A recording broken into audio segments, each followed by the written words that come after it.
Hi everyone. Good to see you on my channel today. Today I will tell you a wonderful story. It is full of love and kindness. I hope you enjoy it and I wish you an enjoyable viewing experience. Thank you. Stacy didn't agree with the inference that the 50th anniversary was a time to take stock of life. Who would come up with such nonsense? Looking at her mother-in-law so young, she didn't even want to think about her age becoming a solid age by conventional standards. Miranda was a sought-after specialist, a beautiful woman, an excellent mother, and she had raised a wonderful husband for her, nice to look at and happy to be around. Stacy liked her second mom, with whom they had established a warm, trusting relationship. So she prepared for the party with enthusiasm. She'd been hounding Edward about the fact that the party at the restaurant had to be organized to perfection. A nice table, decorated with flowers and balloons, a hall, and an entertainment program. So the role of hostess was supposed to take on itself. Spent more than an hour on the internet looking for the most interesting contests, emptied the shelves in the gift store to encourage cute little things the most active guests. There were a lot of people at the party. Even though Miranda had only herself, Stacy, Edward, and their tomboy, and her grandson boys, Miranda's grandmother's favorites, 8 and 6 years old, her eternal companions, with whom Miranda had time to explore all the most heartwarming places in their town, the circus and the zoo, the puppet theater, many playgrounds, and the swimming pool. The nearest to the house is a public garden with smooth trees, which for some reason are constantly cut almost bald. Jubilee often took the boys away on weekends so that Stacy and Edward could be alone. They met with friends, did some chores in peace. Sunday evening was usually crowned with a delicious dinner, which grandmother and grandchildren cooked together. The little laborers were already quite good at making dumplings, kneading dough, and setting the table. The 5 of them had an almost perfect family with real cordial relations, and that was certainly to Miranda's credit. Stacy looked around at the table. Her Edward didn't like the hassle either. He pretended not to understand which dishes to order, which drinks to go with them. He left it all to his wife, and then walked around with a proud look on his face. When the guests praised the results, he was a little funny. Her Edward was a grown-up 30-year-old man, but he sometimes behaved rather infantile, like an unfledged chick who didn't know life. Or was it that she'd already spoiled him so much? Stacy looked around the room worriedly and wondered. Where was Edward, by the way? Everyone had gone out for a smoke about 5 minutes ago, and they were back by now. The formal part of the banquet was far from over. The son of the Jubilee should not disappear at a time like this. We should go look for him and stop by the restroom on the way. Temporarily handing over the reins of the feast to her mother-in-law's co-workers, Stacy quietly left the noisy room. In the hall, she looked around in confusion. There were no boy or girl signs anywhere on the doors, nor were there any inscriptions. There were no directional signs without pictures either. Deciding that the sanitary room she needed was in another passage, the woman hurried there. But even there, she could not find the room she needed. Losing patience, she opened all the doors in the restaurant corridor at random at her own risk. She looked around once more in frustration to see where all the staff had gone. They were everywhere with trays, but now they seemed to have disappeared through the ground. When she opened the next door, Stacy saw a small, cozy room, apparently intended for private meetings, banquets with a small number of guests. Heavy burgundy drapes separated the interior from prying eyes. She realized she'd made another mistake, but then she heard Edward's voice. What you've just told me is too extraordinary, Greg. It's like information out of the blue. And what do you want? And why did you choose the day of Mom's anniversary for this conversation? You'd have tried to talk to Miranda many times before, but she shuts me down immediately. Today I knew for sure that you would definitely be present at this celebration. It was a chance to finally meet you in a relaxed atmosphere. Yeah, I even paid the restaurant staff to disappear for a while. Who among us doesn't make mistakes when we're young? I was not without sin. But now I firmly know that I have a 30-year-old son whose life I could make a significant difference in. We fill in the gaps, give back what I once didn't give him. Stacy listened intently. She didn't know much about her mother-in-law's personal life. Her husband didn't like to discuss or judge his mother. But Edward, in the meantime, began to retort, "I'm not sure that at my age I would suddenly need a father. And the whole story as you interpreted it seems dubious to me. I've got to go. You were wrong to discuss this subject with me. It's too late for you to remember." Stacy hid behind the door. Her husband would be coming out of the hall now and would bump into her. It would be extremely awkward.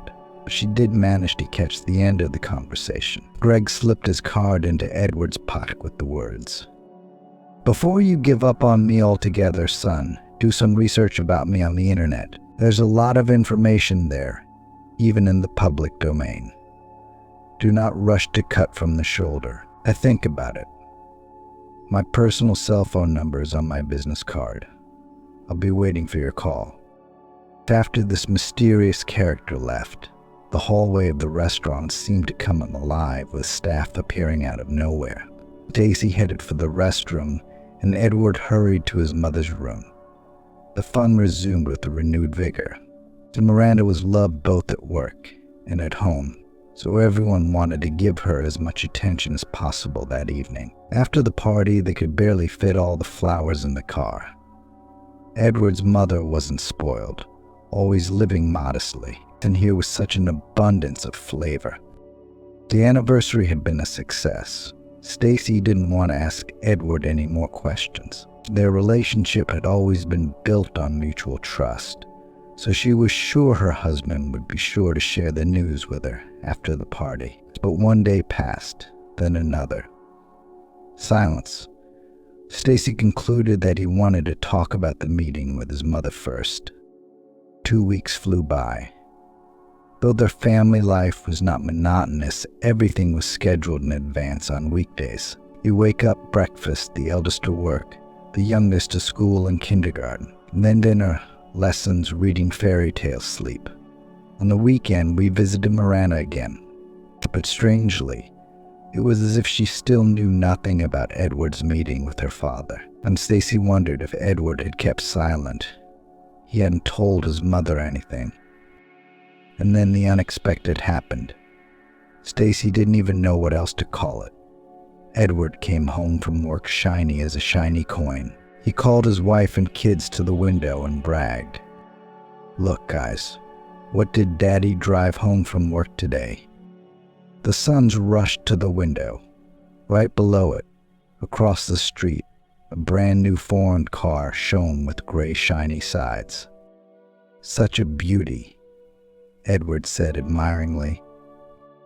It wasn't, in fact, anything supernatural, for Edward had been working as a cab driver for several years with a company that promised he could buy his car back later if it didn't fail. But his work car was known in the family as the Old Lady. This foreign car was different. Edward grinned proudly. "So how do you like my new girl? Really, she's amazing." Stacy rejoiced. Her husband had longed so much to be put in a new car. So diligent in responding to rush orders in all weathers and all weathers, was he really lucky. His superiors recognized his labors. Edward dispelled her fantasies. Edward explained happily, "All your assumptions are wrong. This automobile is ours now. I bought it back from my firm almost new, with only 10,000 kilometers on the speedometer." To say that Stacy was amazed was an understatement. They lived modestly, paid off 2 loans in parallel, and saved money for 6 months to celebrate Miranda's anniversary. Both of them seemed to be working, but everything they brought into the house immediately went somewhere. The boys were growing up, their appetite was not dropping, all the time something demanded household needs. Something just a little was put aside for vacation. everything like the bulk of the working people. Suddenly, they bought a car that cost a lot of money. Stacy felt like pinching herself, but she didn't ask her husband any questions until later that evening. Tonight, she would tell him that she'd accidentally witnessed his conversation with her father. She wondered if that was the reason for the new car in their yard. Edward didn't deny it. Yes, he didn't say anything to his mother about that encounter from her past. Yes, he'd called his father a couple days later, and he'd literally started showering him with bounties. They'd already been to several restaurants and a country club. Edward's father had hired him as a special order cab driver for a few days, paying for the service in advance and attaining the air as best he could. Today he'd given him a car, and in a week he'd invited him for a trip to Europe. His father himself was flying there on business for a week. He offered his son a glimpse of Berlin and Paris, so it had been silent the whole time, enjoying the novelty of the experience. Stacy was literally speechless at the news. She didn't know what to say. She even stuttered a little with excitement. What struck her the most was that Edward was enjoying this. What about Miranda? As far as I know, she never wanted to see that man again in her life, Stacy asked. Mother's sick, do as she pleases, she's not my boss, Edward replied. Edward dismissed her a little too harshly. And I'm not going to pass up opportunities like this. You don't mind my seeing the world, do you? My father said he'd send you and the boys to the sea someday. But that will have to wait. He's not up to it right now, he added. Stacy had been with Edward for almost 10 years. She didn't know her husband like that. It was as if he'd fallen under someone else's influence. Without realizing it, he was intoxicated by the possibilities. At the end of the conversation, Edward continued. My father got me some fancy clothes and shoes from the men's boutiques, and a watch, a lighter, a new cell phone. I'll bring it all home tomorrow. You won't be jealous, darling, because we'll buy you something later. In the meantime, let me enjoy this financial freedom to the fullest. My father's opened up a bank account for my personal needs, so now there will be less spending on me and our family. Dad is going to provide for me completely. And Stacy listened to her husband and silently wondered what words and phrases he was now using. Disempowered, mother has no say mine. It seemed to her that the devil himself had met Edward in the past 2 weeks and was slowly converting him. What kind of man was Greg if he could change Edward like that in a short time? She didn't want to ask Edward what his father was doing for money. She didn't want to ask Edward what his father made his money on. Stacy began to think feverishly about how to talk to Miranda about all this, how not to disturb her peace. Edward's mother had to know that her son's life was changing so dramatically, and that he was so egotistical about it. She was also struck by the fact that her husband had never once mentioned her and her sons in his story. It seemed as if he had already drawn invisible boundaries between them. Their lives were now to follow the course of the old familiar river, while his boat was sailing on a different future and on another, much faster and fuller river. The next week in their house passed relatively quietly. It was like the calm before the storm. Edward worked hard, but Stacy could see how eagerly her husband looked forward to the exciting journey to a new land, how he pulled his new passport out of the drawer in the desk and admired the Stengen visa stamp.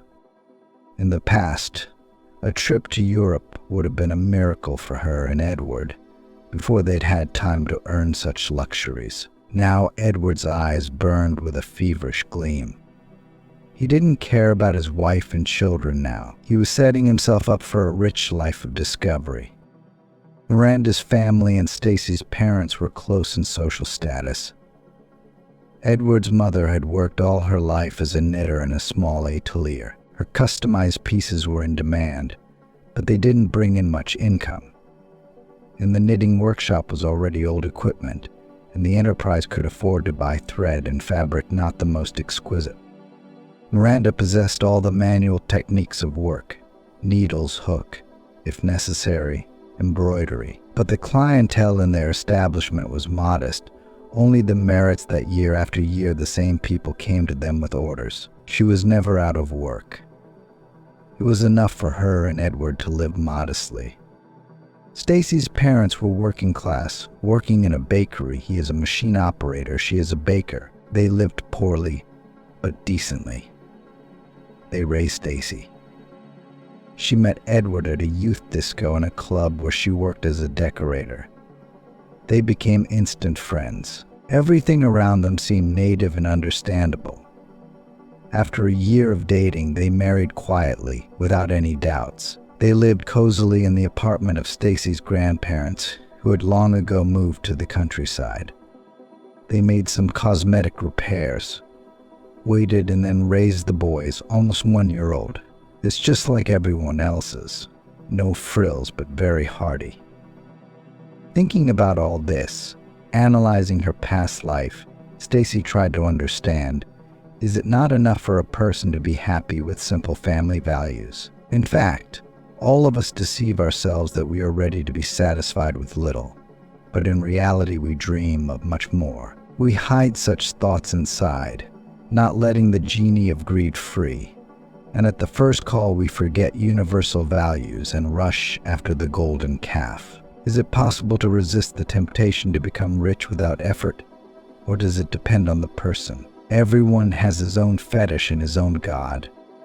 While Stacy was mentally engaged in these philosophical musings, she rushed to Miranda's house with the cake. Her mother-in-law was a desperate sweet tooth, and she needed something to sweeten the bitter news. Stacy hadn't quite figured out how best to begin this difficult conversation. Miranda helped her with that. "Greetings, sweetheart. It's like you sensed I missed all of you. I was on the phone with Edward just the other day, and he said he was going on a business trip abroad soon. That's new for his company. Are they servicing clients overseas now?" Stacy jerked involuntarily. "This is not a business trip at all, Miranda." Alas, Edward was going on this exciting trip with his father, Robert. Stacy's mother-in-law turned pale as chalk. "With who? Rob? That can't be right. He hasn't been on my horizon in over 20 years. How could this have happened?" Stacy detailed how she had accidentally witnessed Edward's meeting with her father at her mother-in-law's anniversary party and what had happened next. She listened avidly to the woman, who had been shaken to the core of her being, and then suddenly said, "I'm sorry, darling. You'll excuse me, dear. I want to be alone and think this over. The news is too shocking. Coffee and cake is off. I can't eat right now. I'm sorry I'm not ready to talk about my past life with anyone. The memories are too painful. It's been years, and it still stings." Stacy understood. Everyone has moments in life when there is no strength left to keep a polite face, when you want to die or at least howl in the voice, when the soul is unbearable and the heart skips beats. At such an hour, many prefer to climb out of this abyss on their own. They do not want to be seen as weak. They do not want to confess immediately. Miranda felt the same way. She wanted to be alone, to sink into the maelstrom of memories, once again mentally relive everything, and then wake up and realize the main thing. It's all in the past. She's free. She may be alone, but she's not at the bottom. She lied to herself. Now, not all those memories were dark. There were some among them that were so wonderful that they still made her heart sink. She'd been 19 when she'd met Greg. It's a strange thing. Usually students, after the summer session, interned at some company related to their future profession. At their university, for some reason, contractual obligations firmly tied the faculties of economics, law, chemistry, history, physics, and others to a cannery in the region. All students are like students. At the very least, they work in construction teams somewhere. Here, all without exception before vacations for a couple of months on a watch to glass jars were sent to the cannery. The young people swore at their deans, but only jokingly. It was a glorious time. The work was not dusty and quite profitable. Arrange cucumbers on the conveyor belt of jars. Put labels on metal containers with green peas. That put lids on 3-liter containers of tomato juice. Exotic it seemed only in the first days of work. Then I didn't want to chew on unwashed cucumbers, or open jars of peas with a knife, or drink juice to my heart's content.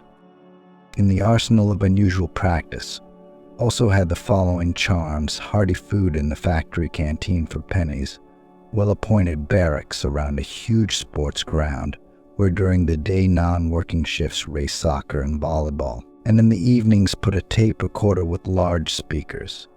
A playful disco to the most favorite hits began. And there was also a river so tender in hot weather, fishing in secluded places between the thickets of reeds, clean air filled with aromas, freshness of cut grass, steamed milk and homemade bread, which could also be bought for nothing from local owners, cheek.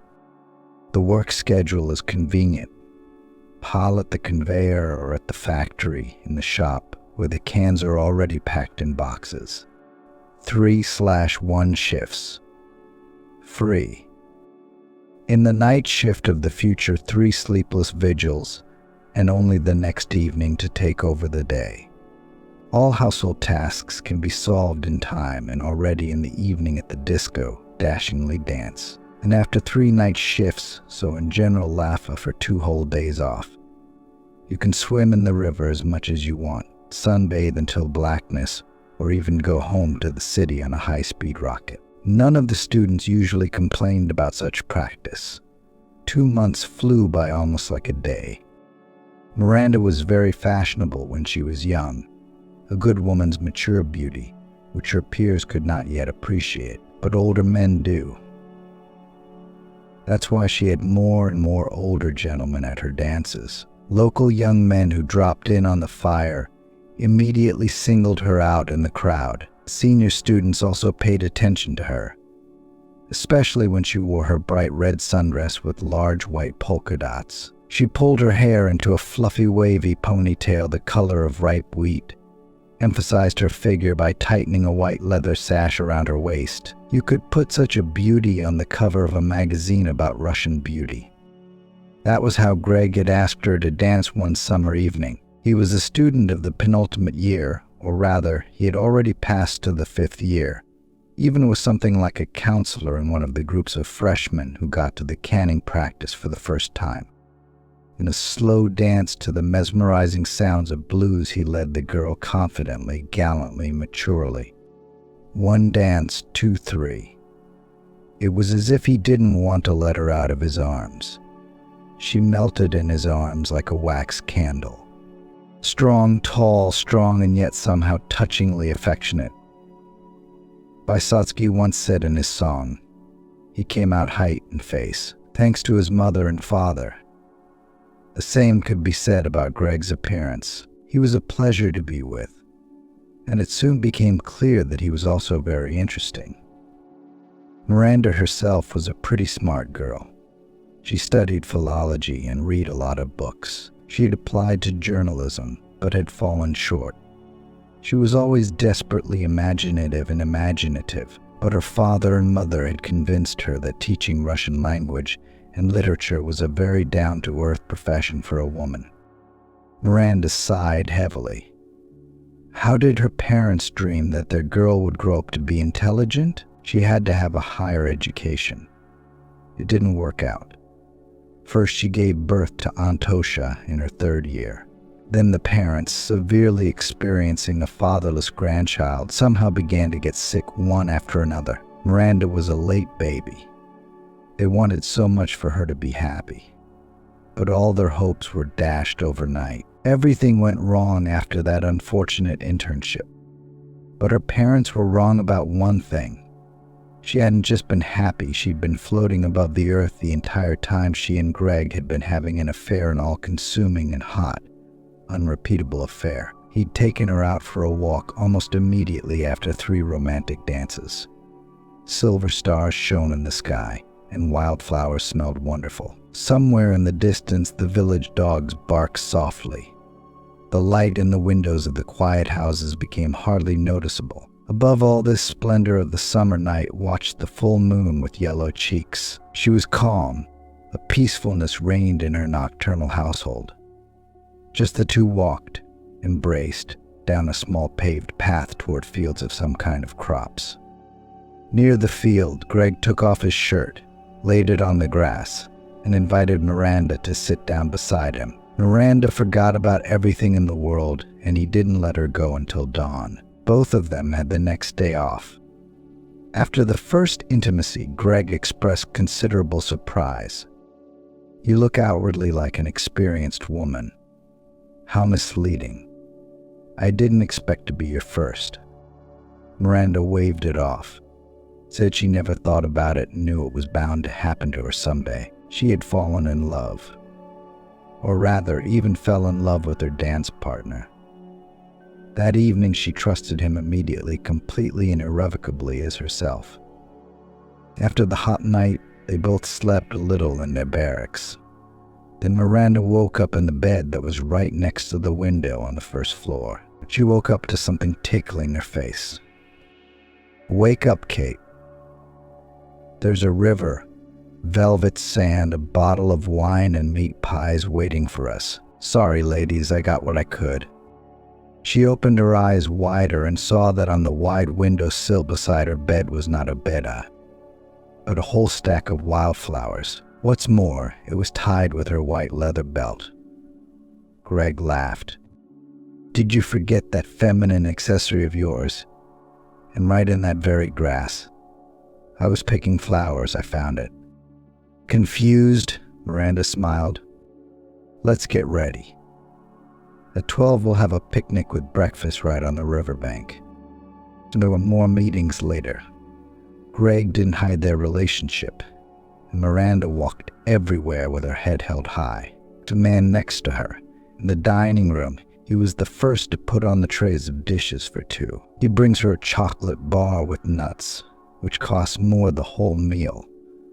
On the sandy area by the river, where everyone bathed, obediently carries a blanket, a wicker basket with prospering, the invariable bottle of dry wine. In the evening at the disco, all the dances, does not let go of himself for a minute. In the morning, Greg was already waiting for Miranda before the shift to go to the factory together. So not a couple in love, but just some ready-made family. They always went on dates to a field of wildflowers, calling it their own. Greg now brought a thick blanket, sweets, and some little thing from Miranda, a pretty hairpin or a small bottle of perfume. She couldn't understand where he got it all in a village of empty stores and shelves. But he only smiled enigmatically in response. "What do you care, Miranda, beautiful Miranda? It was mine, it's yours now." The most magical weekend for the two of them was the long weekend. He took her to the city. It was a very grown-up thing to do. Miranda never thought of going to her parents' house. Greg had money. Not that he was throwing it around, but he got them a hotel room that took her out to restaurants, bought her a gold pendant with a dainty chain. Said something like this: "I swear, you don't know your own worth yet. Charming and very special for a man, you have all these qualities." Miranda laughed then and announced, "I've already found my one and only man. I just hadn't had time to tell him yet." Later, analyzing every minute spent with Greg, Trixie realized that he had deliberately turned the conversation to another direction, called the waiter to renew their plates, ordered more champagne. Miranda was calm. This evening she was sure that she would be able to confess her love to him another time, and that she would receive the same confession from him in return. A man couldn't court a woman so beautifully and not have feelings for her.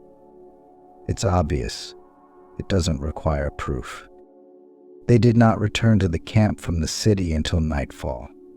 So Miranda was not surprised that Greg had offered to sleep before the morning shift, rather than call her to the field to the flowers and the moon. That afternoon in the cafeteria, he no longer took turns dragging their trays of food to a separate table. The next day, Greg referred to the fact that he had little time.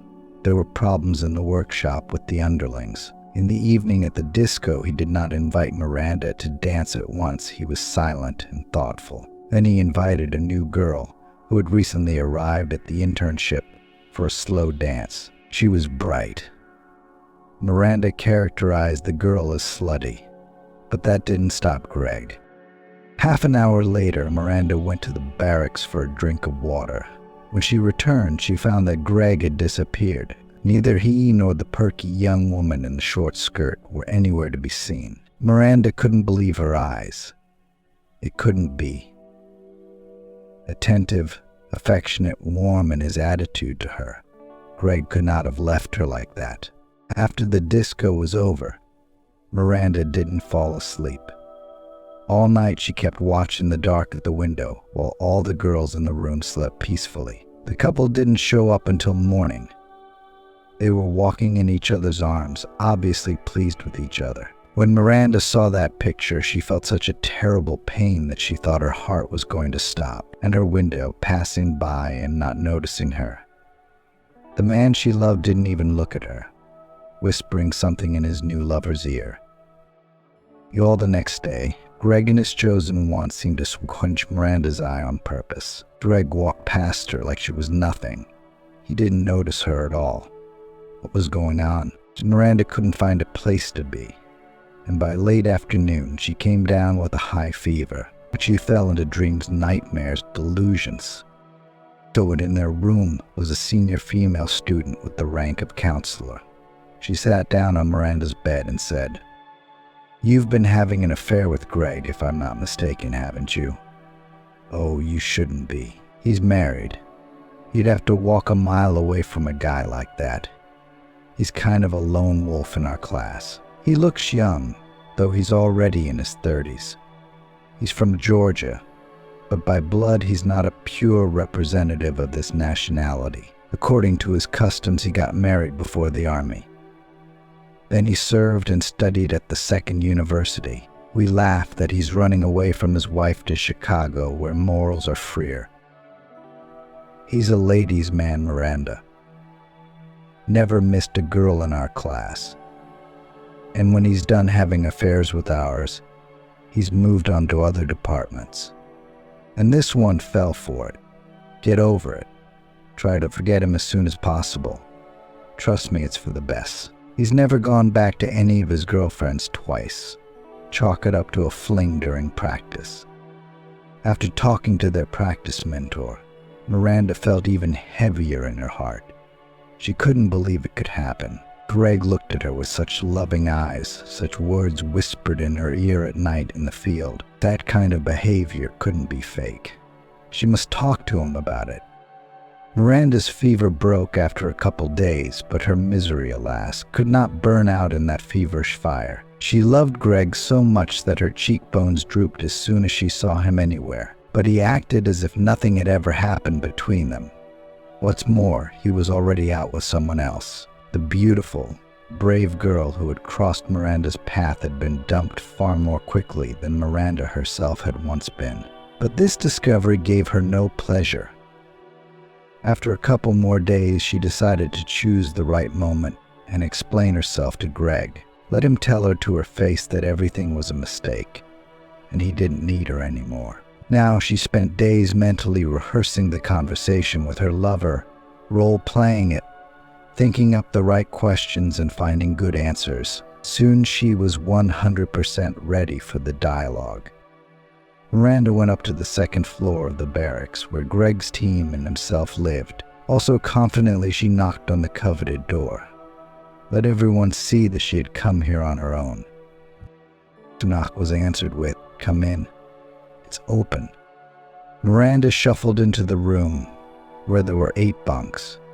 It was Spartan, but surprisingly clean. Appliances everywhere. There were 2 junior college kids sitting at a table in the middle. Greg is nowhere to be seen, though he's on another long weekend. Both guys look questioningly at Miranda, and she immediately asks the only question of concern. "Can I see Greg? I have an important conversation to have with him." Both students spoke at once.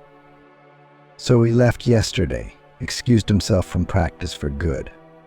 Said he missed his wife terribly, and our stay here in a week will be over for everyone anyway. So he took off a little early." Miranda's eyes darkened. What did those words mean? For good. She would never see her lover again. Was it over for them forever? She decided to clarify that wording. And what is known about when Greg will return to the university? I mean, he's got one more year of school left. The guy seemed to look sadly at the pretty student and eagerly clarified. And he transferred to the correspondence department. He said that he was tired of vagrancy. It's time to live in a family. He and his wife to have offspring, heirs. He went out with the young and beautiful. It's time to do the honors. You're not the first person to ask about him today. Miranda realized clearly that Greg was not hiding his relationship from his roommates, perhaps even sharing his impressions with them, though he might have kept silent on the details. In those moments, her world crumbled, plummeted into the abyss. She cannot live without him. She doesn't know how to breathe without him now. Why is everything so cruel? Why did he do that to her? Why did he pretend to love her and be so tender? Unbearable. Miranda found the strength to get up from someone else's bed and wandered downstairs to her room. It would be another week before she went home. She would summon up all her willpower and work the remaining shifts so she could get a small bonus. Even before the practice, she had a big idea: to take her parents to the sea with this money. She would not have swung at such expenses, but with her studied a girl who still worked as a watchman at a recreation center on the coast. Conditions for recreation in this modest complex were, to put it mildly, Spartan. But it's a fish without a taste. I don't care that the old boardwalk houses there are already breathing on a languor, that you have to cook in a common kitchen, and in the shower, and in the toilet to take a cue. All this is such a trifle. In 50 meters from the fence behind the sand dunes, the sea was splashing, and it would cancel all the shortcomings, simplify everything, reward everything. Miranda knew all these details about the recreation center so well because she had vacationed there with a friend last year. She had already calculated everything. The money earned would be enough for the three of them to spend 2 weeks in the paradise of the sea. And there would be money for train tickets back and forth. And for Greg, her love, her longing. She'd think about that later, tomorrow, no. Then, when she found herself at sea and relaxed, she would find a way to find him, figure out how to rekindle his feelings for her. The dream of the sea was realized without a hitch. All the students actively working at the cannery were additionally rewarded with a bonus. In 3 days, Miranda and her parents were traveling in a parlor car to a resort town. Everything was prearranged at the recreation center. So Miranda even calmed down a little. Somehow she was sure that Greg would show up at the university soon and they would see each other. Nothing, she was patient. She would wait for her finest hour. A welcoming saltwater pond. Ripe, juicy watermelons and peaches. You can eat tons of seedless sultana grapes, though fall, but still very generous. Sunshine. For the first 2 days, Miranda and her happy senior company did nothing but enjoy the delights of the South. The beach all day long, walks in the park in the evening, a movie theater nearby. We have already bought tickets to the dolphinarium. So we wanted to see good-natured sea creatures up close on the 3rd day after the sea. But we decided to get acquainted with the city in detail by marshrutka. It's only 5 stops away. Close. Miranda didn't remember much afterwards. A sharp note. She couldn't breathe. Her mouth was filled with viscous, sticky saliva. People were rushing around. The bus was packed. It was stuffy, cramped. No way through. Later, she would learn that her parents were very frightened, when she fainted in the transport. The people around her were also concerned. The driver quickly called an ambulance. Miranda was loaded into the ambulance and taken away. The distraught parents reached the hospital later. Miranda's mother immediately rushed to the doctors, and an elderly man in a white coat immediately calmed her down. "Why are you so worried? In an interesting position, such attacks and expectant mothers happen. Everything's all right now. There is absolutely no health risk for your daughter and her baby." Expectant, who Miranda's mother was in shock. "Miranda's pregnant. This can't be happening. My daughter is unmarried, has never been intimate with a man." A full-bodied, good-natured doctor took a good look at her and said, "Believe me, a doctor with 30 years of experience, there is no such thing as immaculate conception in our lives. There are always two people involved in the process. The young patient is only 4 weeks pregnant." For her, the news of pregnancy also came as a surprise. Apparently, she hadn't been following her female cycle very closely. Miranda's mother was a woman of very strict rules. She stormed into her daughter's room like a hurricane. She didn't look at the fact that Miranda was lying alone, that she was pale, and screamed at the top of her voice, "Miranda, how could you behave like that? Like some frivolous girl. I never thought that I would have to go through such a shame to find out from a stranger that my daughter was pregnant. What kind of news is that?" Miranda covered herself with a sheet. How could she explain to a mom with her old-fashioned views on family and marriage that she'd met the love of her life in practice? It's useless. She won't understand or hear her. She married her father once at the insistence of her parents, who thought that 25 years old and an old maid are compatible. We've got to fix that. I married the first man who showed interest without any love or feelings. It was lucky that Miranda's father turned out to be a decent and faithful man. They've lived together for over 20 years, and the fact that words of love to each other never say, so it is not the worst misfortune in the world. Miranda had dreamed since she was young that it wouldn't be like this for her. And then suddenly it was such an embarrassment to the world. How could she not have thought that her relationship with Greg could have such consequences? She was out of her mind, losing her head. She'd lived with him for a week, and then she'd fallen into the bitterness of separation. Now she had to deal with the whole thing. A couple of days later, when she was discharged, she and her mother had an unpleasant conversation. First, she asked Miranda all the details, and then she gave her harsh verdict. "Love in a field of flowers. I've lived my whole life without knowing what that is. It's okay. You've been raised in a home. Everything's just the way it should be. Now that you feel so independent, you can't expect any help from us. You made your own mess. You're going to have to clean it up yourself. Before your stomach gets too big, let's take care of our future. Solve the university issue. You get yourself a rented apartment and a job. I don't need this embarrassment in my house." So we spent the rest of the vacation next to each other. Alienation. The money paid for the house was not refundable, so we didn't rush home. My mother kept quiet. My father walked around like a cloud. Miranda spent a lot of time by the sea, as if knowing that the next time she would not see it for a long time. In her hometown, she remembered that she had been knitting little things for herself since she was a child. There was a neighbor in their house who worked part-time private orders, someone original sweater, someone in Giorgino and sweater, someone warm scarf for the winter, and she had taught Miranda this craft in her time. And now she told her where to finish profile courses and how to find a job.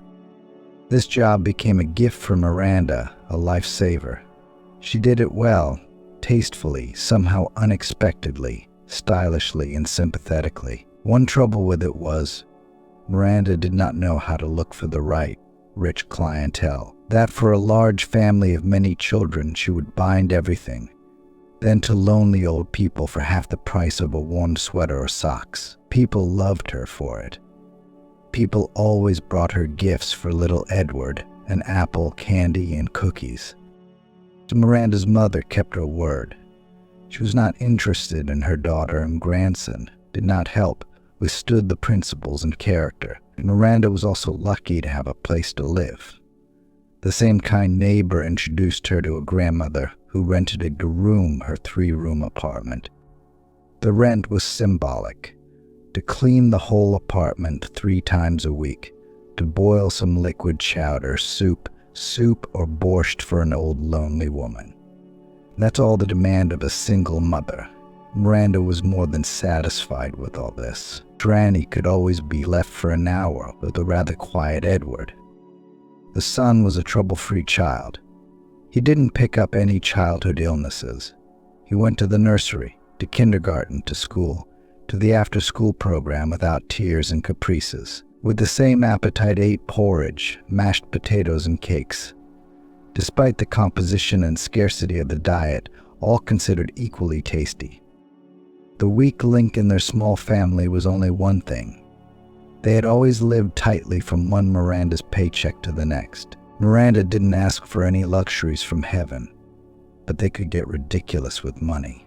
As soon as she managed to get a solid, well-deserved paycheck for some order of her own, another problem appeared at once. Miranda was saving penny by penny to take Edward to the sea in the summer. Her mother was seriously ill. Everything goes to surgery and care.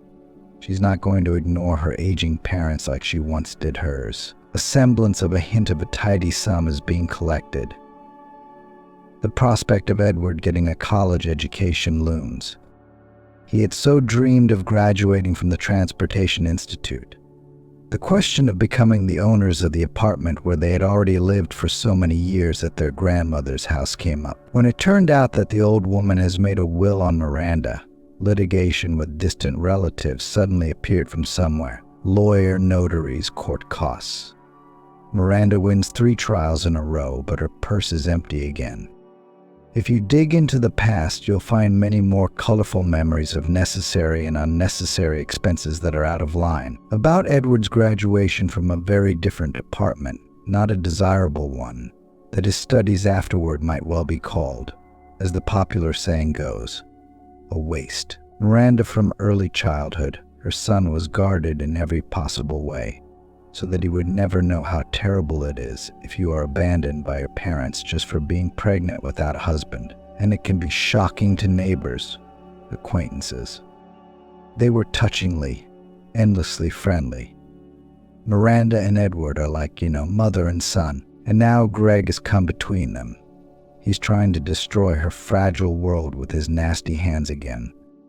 They'd crossed paths with Greg when Edward was 3 years old. Painfully coincidental. Miranda had come to the university for some kind of reference. Greg was there on some business of his own. He came up behind her and put his arm around her shoulders, whispering in her ear, "You're even more attractive now, beautiful Miranda." She still loved him dearly then, remembered every minute with him, and kept silent about her son. Greg had dragged her straight to his hotel room, as if the years of longing hadn't existed between them. Not a word in her defense. Again a sea of tenderness, again a maelstrom of feelings and sensations. She didn't notice how the hours flew by. She woke up when she realized that it was late, that it was time to get Edward out of the nursery. Greg had said something about a new date tomorrow, and she'd made up her mind that the next time she saw him, she'd tell him she'd given birth to a son. Next day, Miranda flew to the hotel as if she were elated. She wanted to rush past the front desk when she was just stopped by a stern question. "What, are you here to see someone?" Pride. She called out the room number where her love was now living again. The receptionist grinned. "This guest left us early this morning. I heard him hailing a cab and indicated he needed to go to the airport." Miranda froze in place, froze like a motionless statue, mentally died of grief again. Greg had not abandoned his habit of disappearing without warning. He left her again, as if nothing had happened, to betray her in passing on the run. It was a good thing she hadn't said a word about Edward. It would do no good to give the boy the hope that he had a father who could love him, be there for him. It was not to be achieved. In this strange love of hers, she was slowly coming to her senses. Still, she tried to find excuses for Greg. He couldn't. He was away on business. He didn't like to explain and say goodbye, whatever arguments she could think of at the time. Later on, she had other men. Both married, both from among her customers at the atelier. Couldn't resist her feminine charms. Conscience, morality, the impossibility of having an affair with an unfree beau. Miranda did not care at all. She did not drag these suitors to her by force. Both were looking for a woman to meet infrequently without commitment. Miranda felt nothing with these two lovers of hers. A glimpse into her life in different years had made it easy to get together, and even easier to break up. Cutting Greg out of her heart permanently was impossible, no matter how hard you tried. Miranda didn't know how Greg, now a well-known businessman, successful and wealthy, had learned of Edward's existence. He had come into her life again when their son was in his early 20s. Edward was a student and ironically was interning at the very cannery that had been privately owned since its reconstruction. The students now lived in a comfortable dormitory. The old barracks were demolished. The format of meals was also changed. Young assistants were fed in a cozy cafe with a buffet. Miranda asked to visit her son on purpose under a plausible pretext. It seemed to her that her love for Greg had to come to an end, that it was an obsession, that it would dissipate. A trip to the places of love's glory didn't help. The moment when Miranda saw the field of flowers was particularly painful. She thought her heart would burst with longing. It was the same as it had been 20 years before. For Mother Nature, such a period of time is a grain of sand in the midst of endless centuries. Miranda returned home in a state of confusion. And then Greg showed up on the doorstep of her studio demanding to meet her son. His money can do a lot of things. The father of her child wouldn't use it to pressure her. Miranda couldn't say for sure why Greg had obeyed her request not to meet Edward then, to leave things as they were. He'd changed a lot, gotten kind of woozy.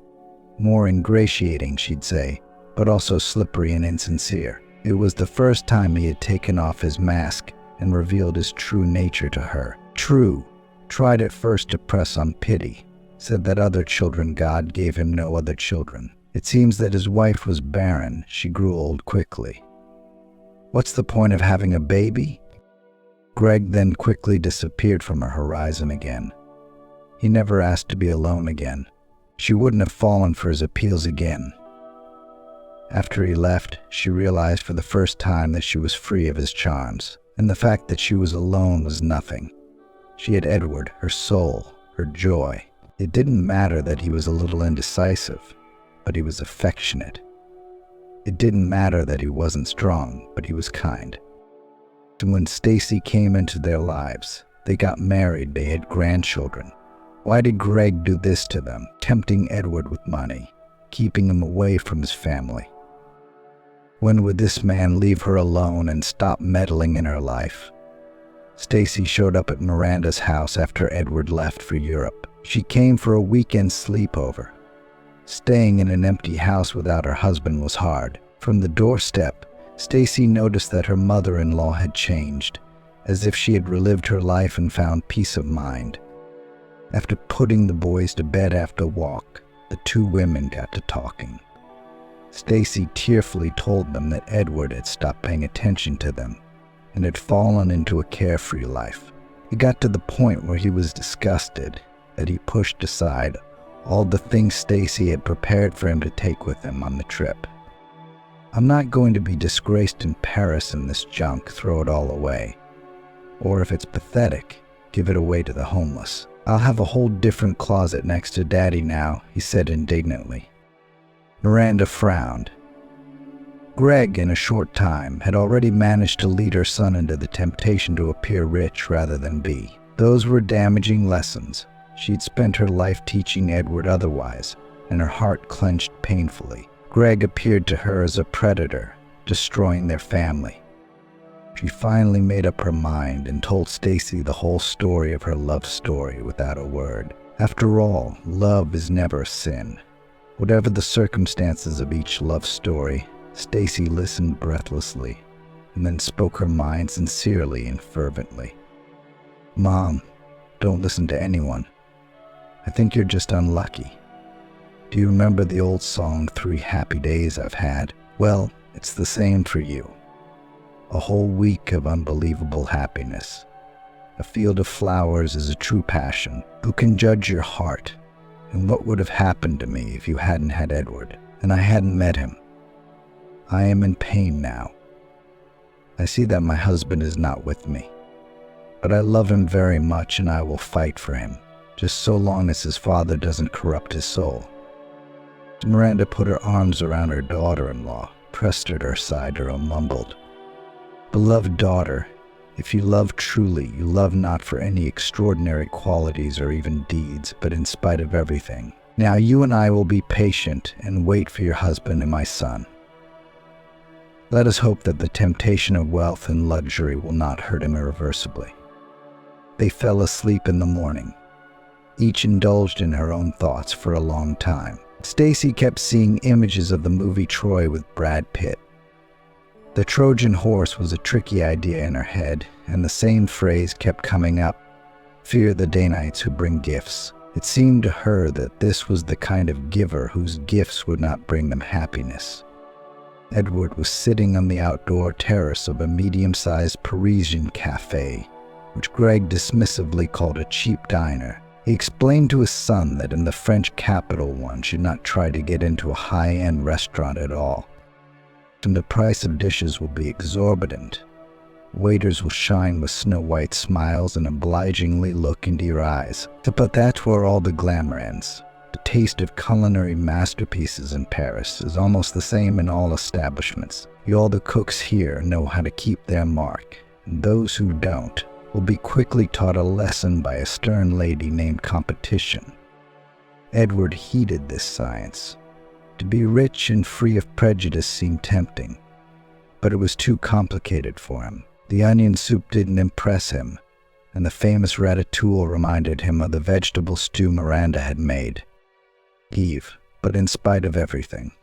Today his father had been drinking wine since morning. As he ordered another glass, he glanced at Edward again and again. He was saying some not-so-nice things about his mother, as if he were confessing to him.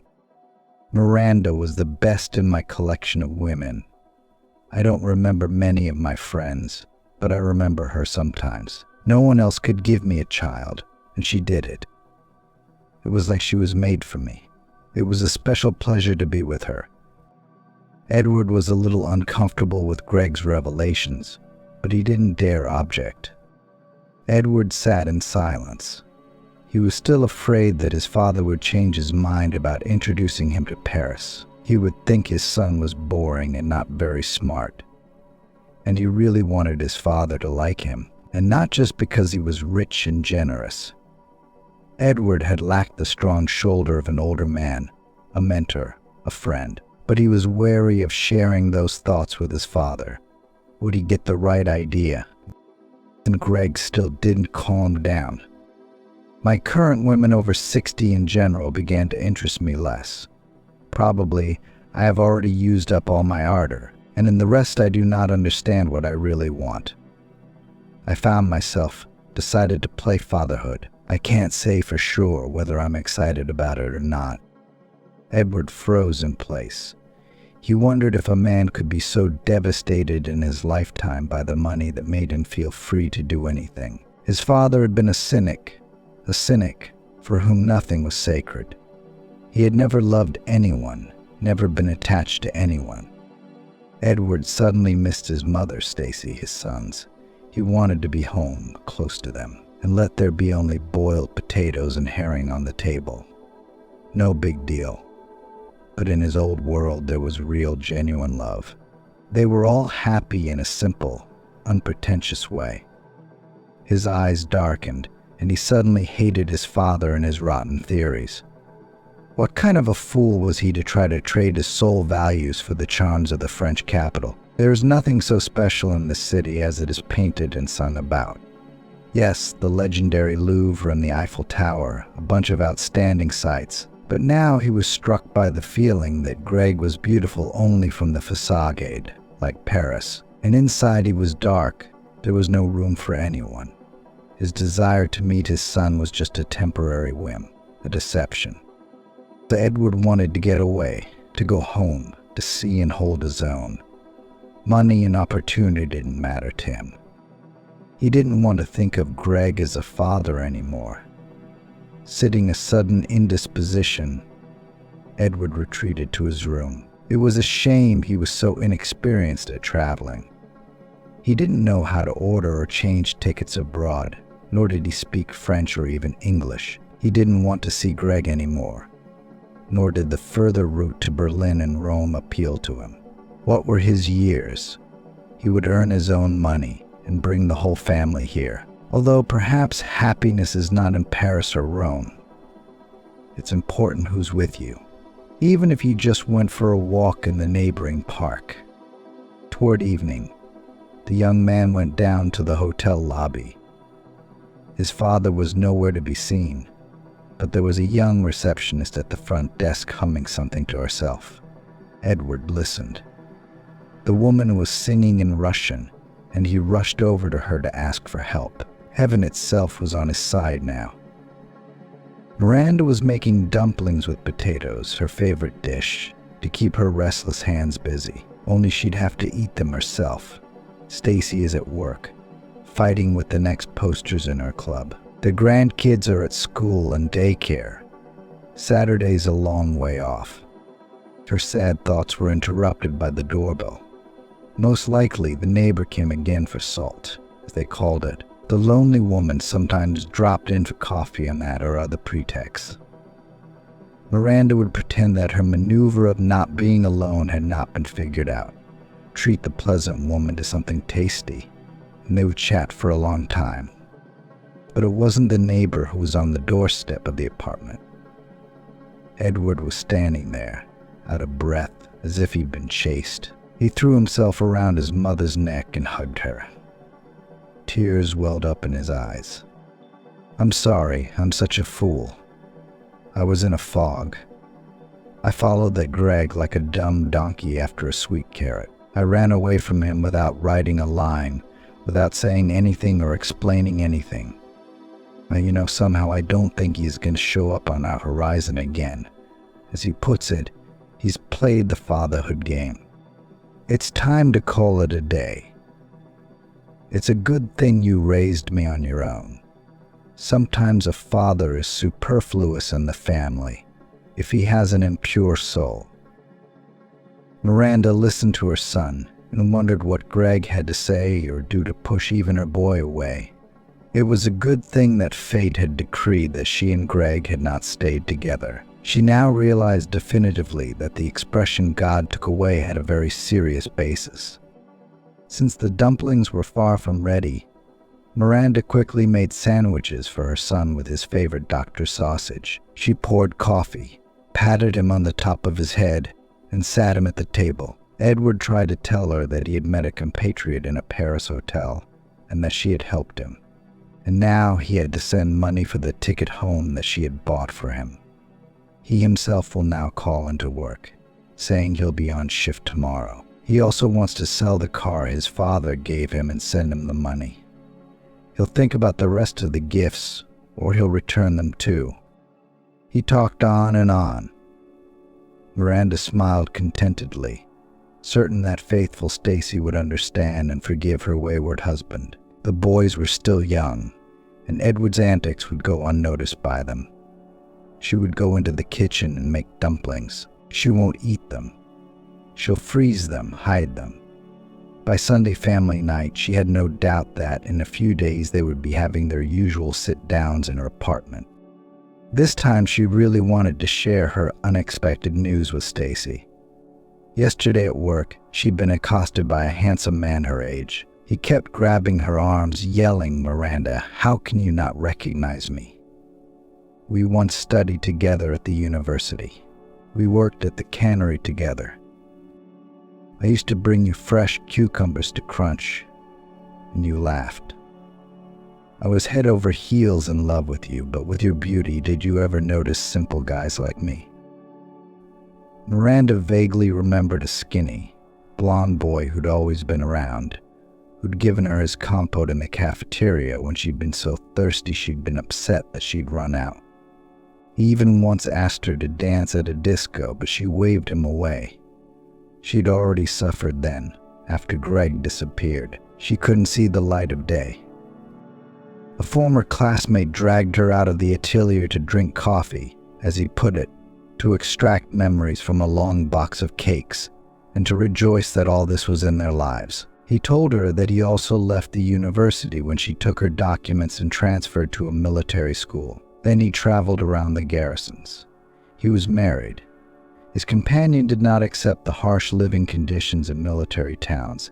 They did not have children, so he has been a divorced bachelor ever since. Now he's retired.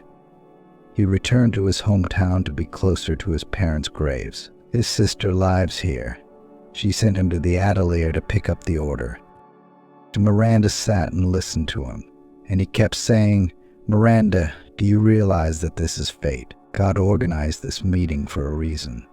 I've been remembering you all my life, dreaming of seeing you again."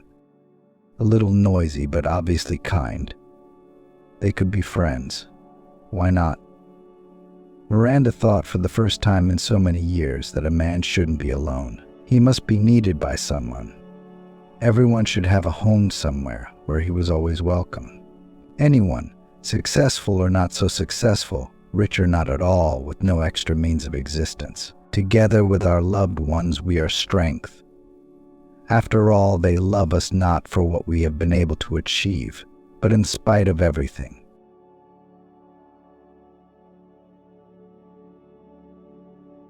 The ringtone of her smartphone, ringing out close to lunchtime on a very ordinary working Thursday, once again divided Cassandra's life into the happy period before and the almost hopeless one after.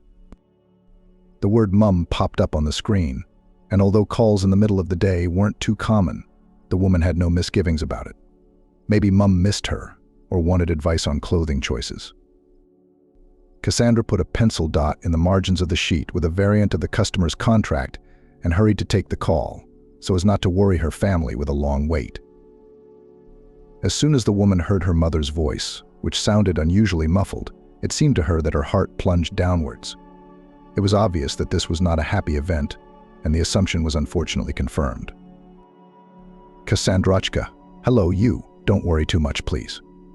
I happen to be in the hospital right now." "Cassandra, you're freaking out." "Mum, what happened? What hospital are you in? What did the doctors say to bring in? What's the room number?" A voice from the phone interrupted the flow of questions. "Cassandra, I'm begging you, don't worry. It's just like in the cinema. I slipped, fell, almost passed out, but I'm fine. My neighbor Maggie was passing by and she cheered me up and supported me while we waited for the ambulance.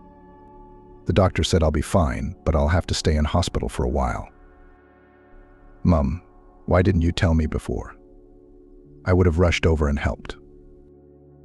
I didn't want to bother you in the middle of the day, but my office hours are 4 to 7 p.m. in the evening, and if you're going from the office to my house and then to the pharmacy, I was afraid you might not make it. In general, please write down what you need to bring here. The main policy and phone charger are needed. Water not carbonated yet, because for some reason I'm very thirsty." The invisible mum sighed, and the woman imagined how the face of her dear person was distorted from the painful shock, and hurried to finish the conversation, specifying the number of the hospital and the room. Cassandra reread the list of things her mother had dictated to her, added chicken broth, wet wipes, and went to ask her supervisor to leave. "Mr. Jasper, please allow me to leave early today, for personal reasons. Mum's been admitted to hospital." The boss, a friend of Cassandra's husband's from his student days, expressed polite words of sympathy, and when he found out in which hospital Mum was lying, he encouraged his subordinate and inquired, "Well, the doctors in our regional almshouse are good. Maybe the atmosphere is not too luxurious, but the equipment and staff at the top. I've been in this hospital several times and I was discharged as good as new." so you're going to be fine. Don't get too excited. By the way, are you driving the car today or is Kevin driving it? Maybe Nicholas can give you a lift in his car. Cassandra was touched by her boss's concern and decided that she was in no position to refuse. Thank you, Mr. Jasper. That would be very helpful. I won't keep the driver long. I just need to get to Mum's house. I won't keep Nicholas any longer. I'll collect the necessary things and then I'll call a taxi. Thank you. The supervisor wished Cassandra success and promised. Come out in 15 minutes to the main entrance. I'll tell Nicholas to wait for you at your mother's house and drop you off at your and Kevin's family nest. He's coming back for me anyway, and your house is on the way. Thanking her sensitive boss again, Cassandra went to switch off the computer and tidy up her workplace. She had taken the contract with her so as not to let the whole team down and to complete the necessary work by the next morning. The woman was not very good at recognizing the meaning of the stories the driver was trying to entertain her with, but she was grateful that the flow of his speeches made her at least react in some way and prevented her from slipping into anxious thoughts. Following the list, ticking off each recorded item, Cassandra packed up her mother's flat, watered her favorite flowers. She shut off the gas and water just in case, checked to see if there was anything perishable in the fridge, collected the rubbish to throw away, and only then did she go downstairs and set off with the talkative Nicholas next. Not far from Cassandra and Kevin's house, there was a supermarket with a pharmacy inside, and the woman decided to stop there on the way. Asking Nicholas to stop by the container yard, she threw out the rubbish she had collected and rushed off to get some groceries. Moving almost on autopilot, Cassandra bought everything she needed and was soon preparing dinner for her husband and broth for her mother at the same time. While the food was boiling and baking, Cassandra called Kevin and explained the situation. Kevin, Mum is in hospital. I'm going to go and see her. How long I'll be there, I'm not sure yet. Dinner will be on the cooker. The man confessed. I'm aware Jasper told me you need support. You wait for me. I'll try to get there early and we'll go to the hospital together. I'll be there for anything else you might need, but I'll be there for you. Kevin didn't let his wife down and, grabbing her and the 2 bags she had packed, drove her to the hospital. Cassandra managed to persuade the nurse taking the bags to let her see her mum and the attending doctor, who was thankfully on site. Kevin remained waiting for his wife in the lobby, but gave words of kind words and wishes for a speedy recovery. Bridget tried to smile when she saw Cassandra enter the room, but she was visibly uncomfortable and frightened. The woman said a soft but distinctive hello to everyone in the room and made her way to her mother's bed. A weight was suspended from the unfortunate woman's right leg, and her lips, bitten almost to the point of blood, were a clear indication that the ice victim was in a lot of pain. Cassandra listened to her mum's story of her predicament and, trying not to cry, began to put everything she had brought into the bedside table. The phone was immediately put on charge. Cassandra gave her mother some broth, made her eat a few spoonfuls of raw, grated carrots. The internet says that such a salad in the first days after the injury the best vitamin remedy. Then sour morsels you drink, also useful. Oh, daughter, don't worry. You should probably run. Kevin will be home. He'll probably be surprised you're not here. Cassandra explained that her husband had rushed home when he heard what had happened, so she wouldn't have to take a taxi. That he hadn't been missed, but he'd said hello, as if just waiting for that line. The woman in the next bed became active. The orderlies and nurses here are rude and rude. She intervened in the conversation. You can't call them day or night. They drink tea, spin around in front of doctors, give chocolates, even give money without any use. They're still doing their jobs with their sleeves down. Cassandra kept silent, and having found out from her mother the name and patronymic of her attending doctor, went in search of him. The restless neighbor made a good point.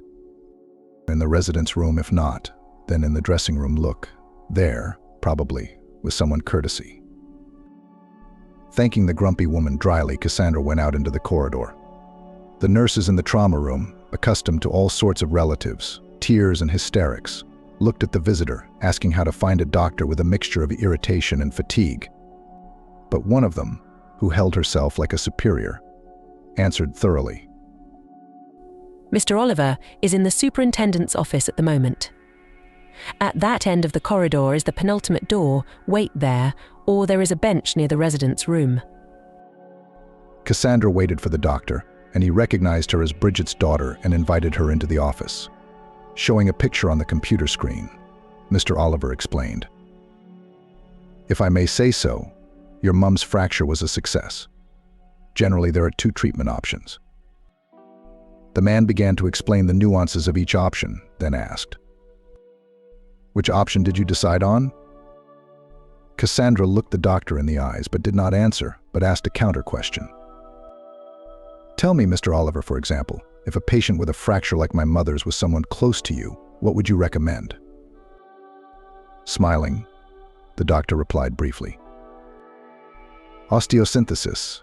A very similar case. My aunt, our head, performed a similar operation. It's been a year since she is active again, even in the countryside, so I cannot keep up with her." The woman clarified all the details of the upcoming operation, wrote down what else she needed to bring for the post-operative period, and having said goodbye to the doctor, left the office. Cassandra had to announce to her mother that the operation was scheduled for the next day, and having collected herself, the woman presented it as lightly as possible, trying not to upset her mother. "Tomorrow I will come and meet you after the operation. Everything will be fine, don't worry." "Cassandrachka, what about your work? The boss will probably scold you." "Don't worry about that. I'll do my job and I won't let you or the chief down." With the operation, the long road to Bridget being able to walk again had only just begun. For a fortnight, Cassandra visited her mum almost daily to feed and nurse her. The woman tried to object and repeatedly stated, "Cassandra, you take care of yourself, don't come to see me so often. The food here is not bad, and I do not have an appetite. Where it will come from, if my energy is not spent on anything." But Bridget could not persuade her daughter. When the day of her discharge arrived, Cassandra went to the doctor for recommendations. Mr. Oliver was cautious and warned, "Your mum is a very energetic lady. Well, I've made my point to her, and I'll make my point to you. I wouldn't be overly optimistic if I were you, but there's no need to despair. Although it is impossible to fully rely on the injured limb. Crutches are Bridget's best friends for the next month, and then you should also take care. Of course, it is necessary to move, but carefully. Prophylactic treatment is indicated to prevent pressure sores.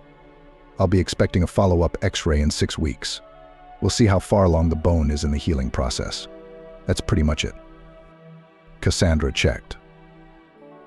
"Maybe some vitamins for Mum to take?" Mr. Oliver shrugged.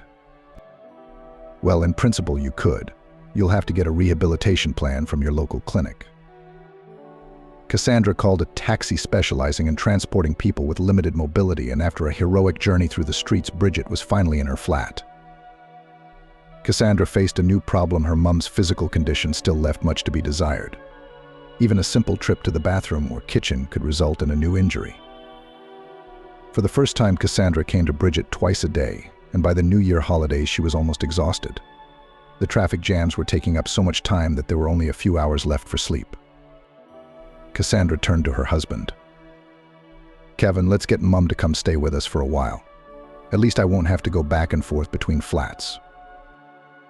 The man gloomed and after a languid pause replied, "Cassandra, I'm wonderful to your mum.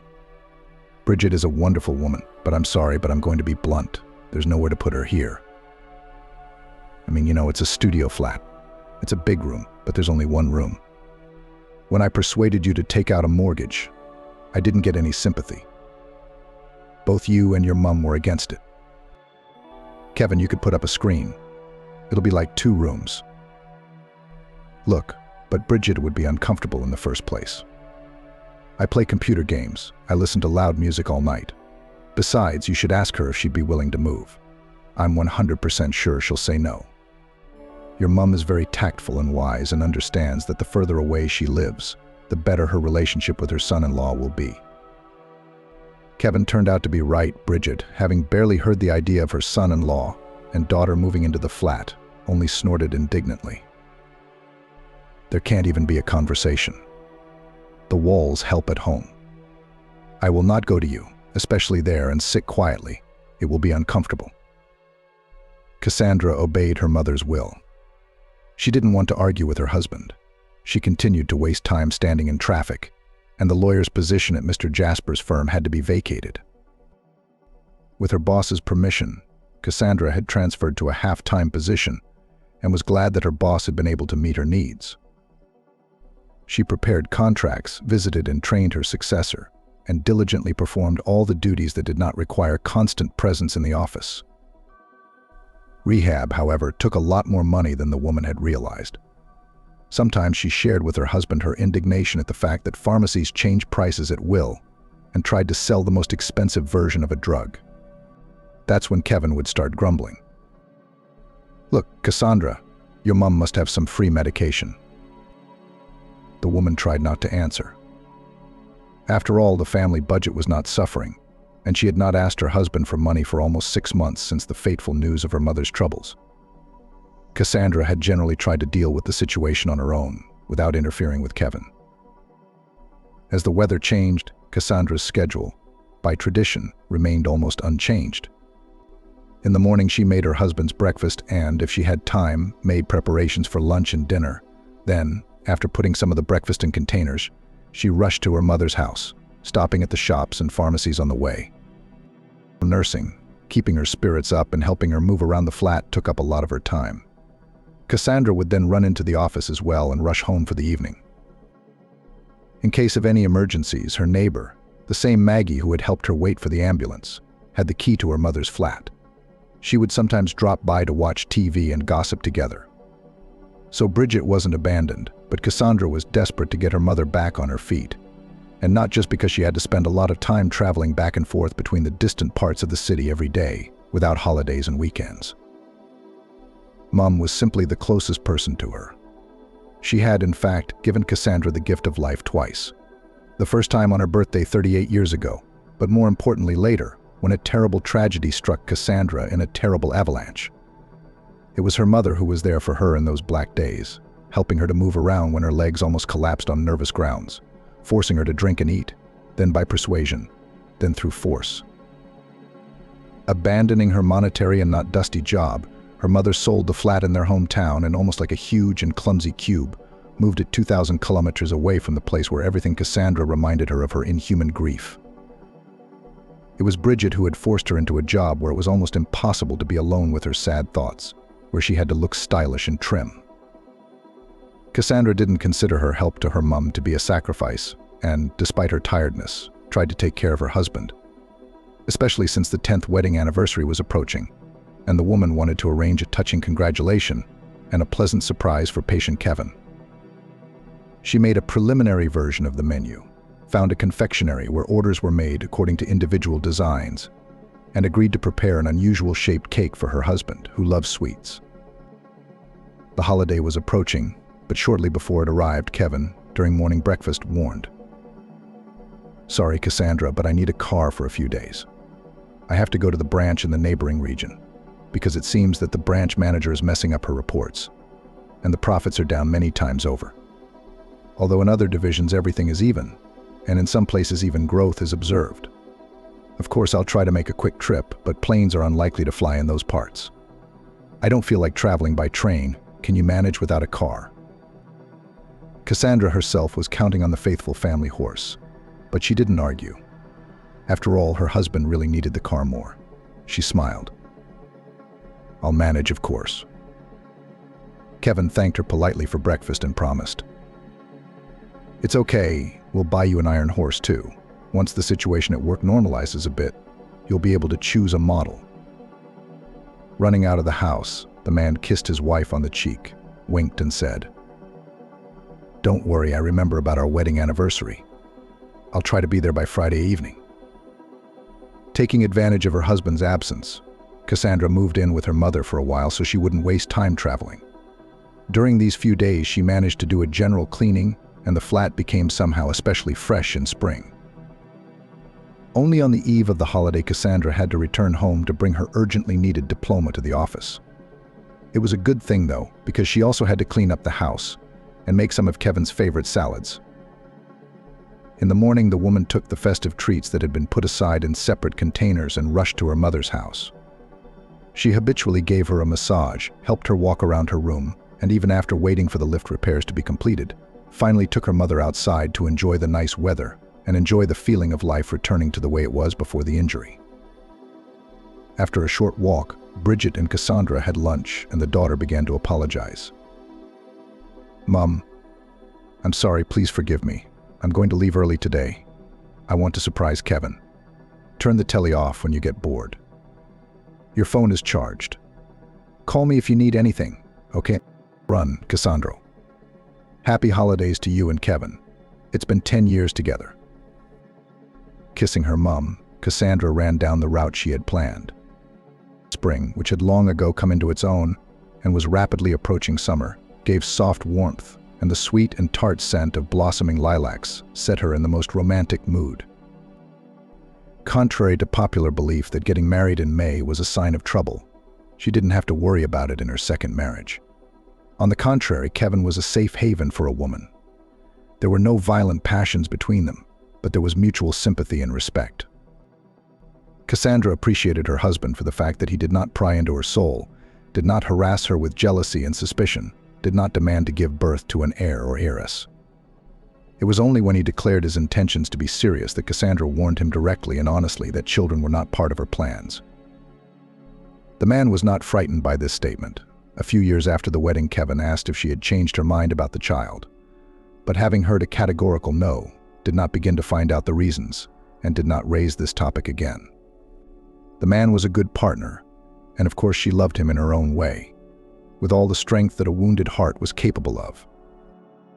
Following the list she'd made the day before, Cassandra bought drinks, got the calamari Kevin adored. And so she bought all sorts of little things: crusty baguette, fresh green salad, fruit. The 2 large shopping bags that Cassandra had thoughtfully brought with her gradually filled up. Hanging them on both shoulders, she ran into the pastry shop where she had ordered the cake. Now it was safe to go home. Cassandra looked hopefully at the family parking space and sighed with relief there was no car, so she would have time to set the table, hang the balloons, and dress up before her husband returned. She praised herself mentally for the handy bags, thanks to which one hand was free. Hurriedly opening the doors, the woman finally found herself in the family nest. Placing the box of cake on the banquet, Cassandra suddenly froze with surprise. In the familiar hum of a residential apartment building, there was a foreign sound coming from the kitchen. Strangely, there were no foreign shoes on the mat, no strangers' belongings visible, but the clatter of dishes came to her quite clearly. It was as if someone was moving a massive plate or a bulky mug. Kevin and Cassandra didn't have any pets. They had all wanted to get a cute dog, but unhappiness with Mum had tweaked that plan. It probably would have been much smarter to go out to the playground, close the door, and call her husband, but from exhaustion, Cassandra didn't act as safety dictated. Automatically pulling her trainers off her feet, and right with her bags on her shoulders, the woman walked into the kitchen and nearly collapsed in surprise. Tucking one leg under herself on a chair sat a boy of about 6 years old from the looks of it. The unknown little guest was completely engrossed in his meal. On the table in front of him was Kevin's huge mug, a bottle of water, and a large deep plate into which Cassandra had assembled the puffed salad from the evening before, so that it had time to soak in. The spoon sticking out from the edge was a clear indication that the dish had already been unceremoniously sampled. The child was biting into a stick of raw smoked sausage with gusto, and the woman's heart ached as the memories came flooding back. It was too painful to act rationally. For a few seconds, Cassandra even thought she was hallucinating due to overexertion or some other reason. However, the vision was too realistic in both sound and image, and even sausage-flavored. The engrossed boy broke away from his tasty pastime only after Cassandra, wheezing slightly from nervousness, caught his attention with a question. "Hello. Who are you and what are you doing here?" The boy jumped up from his chair and, without letting go of the sausage from his hand, reported, "My name is Thomas Brown. Uncle Kevin brought me here, told me to wait here for him, said I could eat whatever I wanted. So I'm eating. It's good sausage, but it's very salty." Cassandra had no idea that the man the boy called Uncle Kevin was not her husband Kevin. Such an incredible coincidence as in the film, when the hero didn't realize he had opened someone else's flat with his own keys and was completely unconcerned by anything in the typical setting of a standard flat, simply couldn't have happened. Alexandra could safely vouch that it was not easy to find even a closely similar design as in her and her husband's accommodation. Of course, the situation, with the appearance of a boy in the kitchen, must have a logical explanation, the woman thought. She herself, having married Kevin, had become Taylor, and the surname Brown meant absolutely nothing to her. Her husband was an only child with his parents, but he had cousins and cousins, as far as Cassandra knew. Except they hadn't been invited to the modest wedding, and she didn't know them not only by sight but by their last names. So it was quite possible that the Thomas Brown sitting in front of her was the child of one of her husband's cousins. But why did he, without even warning, suddenly brought this boy to their flat? Shaken out of her psychological equilibrium, Cassandra couldn't concentrate. Her thoughts were jumbled, and she didn't even have time to come up with any plausible theories before Kevin called.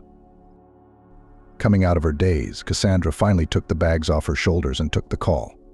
The man began to speak quickly, literally not letting his wife get a word in edgewise. "Beloved, you and I have just missed each other by a little bit. I've just left Bridget's flat, and I'll be there in 20 minutes to explain everything to you. In the meantime, set the table, will you?" The bewildered woman cheered up a little and replied briefly, "Okay." She could feel Thomas's gaze on her very clearly, but she could not find the strength to look him in the eye. The woman brought her new slippers from the corridor, just recently bought in anticipation of the approaching summer season, and suggested, "Thomas, it's hot at home in sneakers. Keep the flip-flops. Put on more comfortable and convenient will be." The child silently obeyed. To diffuse the situation and to occupy the boy she had dropped off, but to avoid having to talk to him a lot, Cassandra asked, "Thomas, do you know how to inflate balloons?" The boy nodded. The woman quickly went to the room, brought the child a whole package, opened it. Then, on some impulse, rinsed the tips through which Thomas was to inflate the balloons and handed it to him, asking, "You inflate not too much. When you get tired, rest. And I'll help you tie them. Agreed?" The child nodded dutifully and, without any embarrassment, asked, "And your name, Cassandra, is it?" Cassandra shrugged her shoulders. "Yes. That's a beautiful name. Thank you." There was silence in the kitchen. The boy, thinking about something, busied himself with the balloons. Cassandra, watching her guest with a sidelong glance, began to unpack her bags, prepare what she had planned, and gradually set the table. She put the cake in the fridge, and, distracted by the thought of tying the balloons Thomas had inflated, felt a pinch of pain rather than irritation. She wasn't angry with her husband, but there were all sorts of thoughts running through her mind. The woman felt the curious gaze of the little guest, but did not dare to look him in the eye. So they looked at each other but hardly spoke to each other. Cassandra didn't notice when Kevin entered the kitchen with a huge bouquet of roses in his hands and a large bag. The man put the bag on the floor and handed the flowers to his wife. "Cassandra, congratulations to you and myself on our holiday. I see you've met Thomas and made friends? How marvelous. Well then, let's celebrate." The boy, visibly cheerful after Kevin's appearance, said modestly, "Congratulations."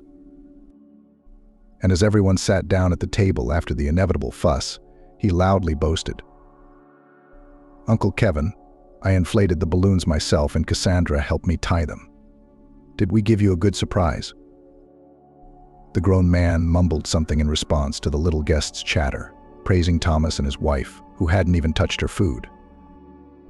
There was a sense of tension in the flat, and Kevin set about remedying the situation. He turned on the music softly and began to praise his wife's cooking enthusiastically. Then he made a toast to Cassandra's beauty and charm. He took a box out of his pocket, handed it to her, and said, "Congratulations, I hope you like it." The woman, confused in her assumptions and thoughts about why her husband had brought a child into the flat, only now remembered her gift. Leaving the not-too-cheerful company for a while, Cassandra clutched the never-opened box in the palm of her hand, pulled out the hidden present. Returning to the table, she handed the bundle to her husband and confined herself to a meager phrase. "Happy tin wedding anniversary." Kevin hastily tore the wrapping paper and began to loudly admire the pewter cup, and began to show the gift to Thomas. The woman felt uncomfortable and sank back into her thoughts. Not at all how she had imagined celebrating her wedding anniversary. She had wanted to prepare a surprise, but her husband had managed not just to surprise her, but to completely throw her off balance in the most natural way. Cassandra coughed violently, choking on her mineral water when she heard the question. "Cassandra, Thomas is going to stay with us for a couple of weeks, okay?" Cassandra was silent, not knowing what to say. Kevin tried to justify himself. "I went to Bridget's to pick you up on my way home and I wanted to explain everything to you. But I didn't have time, so it was a surprise. I'm sorry I didn't think to warn you, but I was sure I'd catch you at Mum's, and on the way I'd let you know we had a visitor." Kevin's monologue ended in a long silence. Cassandra moved the food on her plate with her fork without raising her eyes to her husband. He, confused, didn't know what else to say for himself. With childlike directness, Thomas broke into the silence by asking in a ringing voice, "Aunt Cassandra, thank you, I've already eaten, but can I have some cake now?" The boy showed the empty plate, and with a stony face Cassandra got up from her chair and walked to the fridge. She wanted to scream, to stomp her feet, to cry, and to hit the dishes soiled like her faith in her husband's honesty, but she knew it wouldn't make it any easier. The most likely explanation for Kevin bringing Thomas to the flat seemed to her to be his cheating husband. With her whole being, Cassandra now hated the man she had loved for 10 years as much as she knew how. Kevin, who knew his wife well, guessed from her jerky movements that she would say everything she had on her mind, and decided to take the little guest away from the table to a sitting area where he could distract himself from the upcoming serious conversation between the adults. "Thomas, come on, I'll switch on the games console. I have mostly complicated games, but we can find something to your taste on the internet. Or I'll switch on cartoons if you want."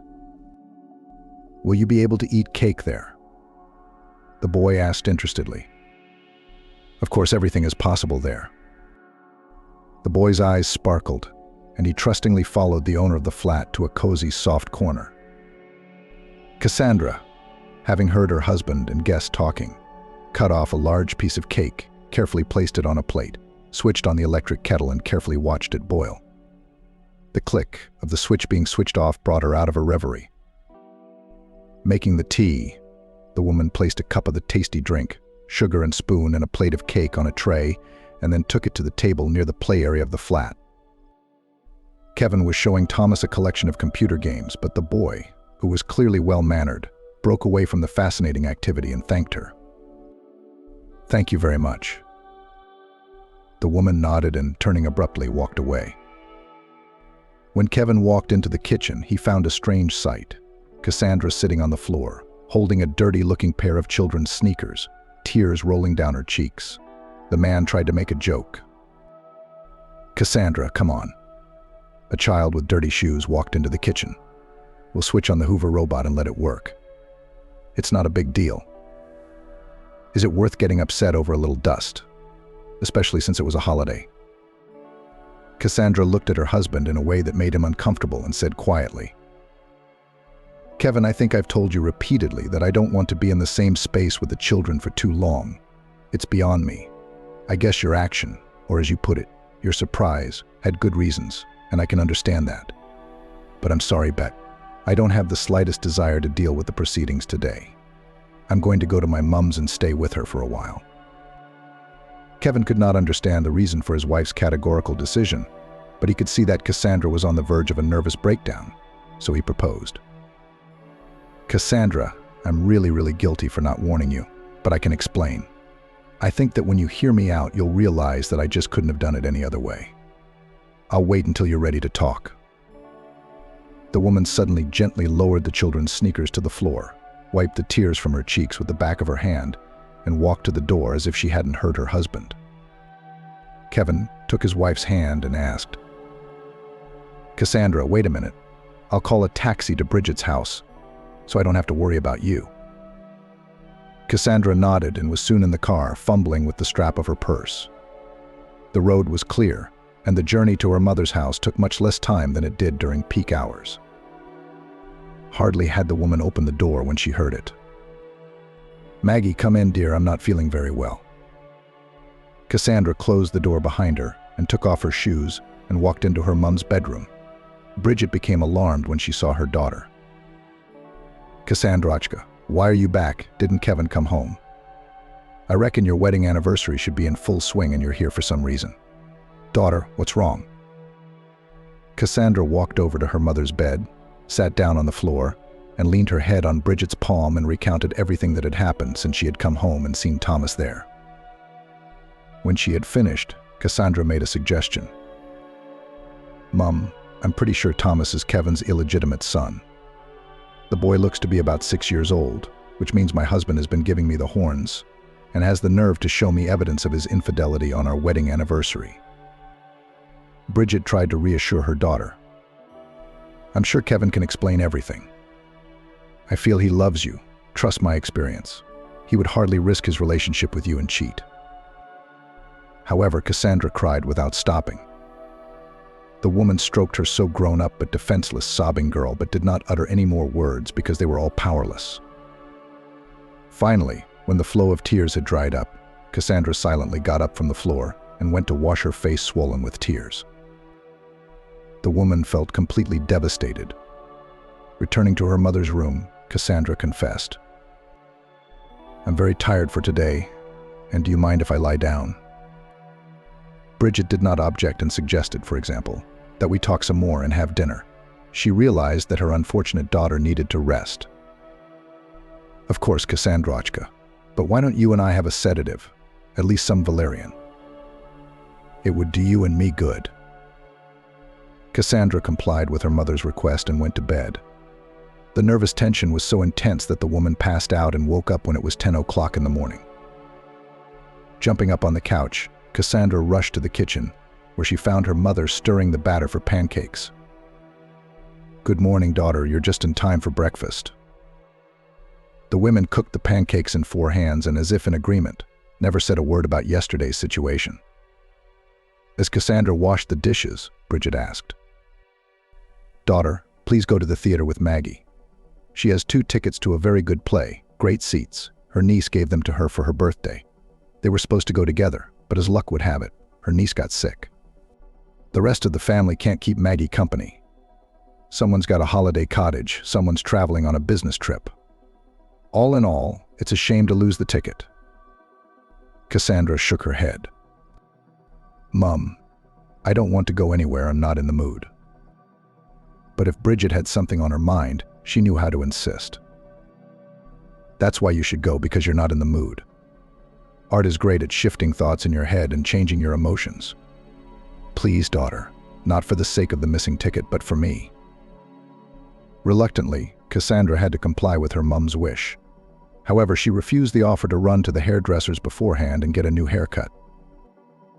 After waiting for Maggie to take Cassandra away, Bridget called her son-in-law and said in an almost commanding tone, "Kevin, Cassandra will be gone for about 3 hours. Come over. We need to talk."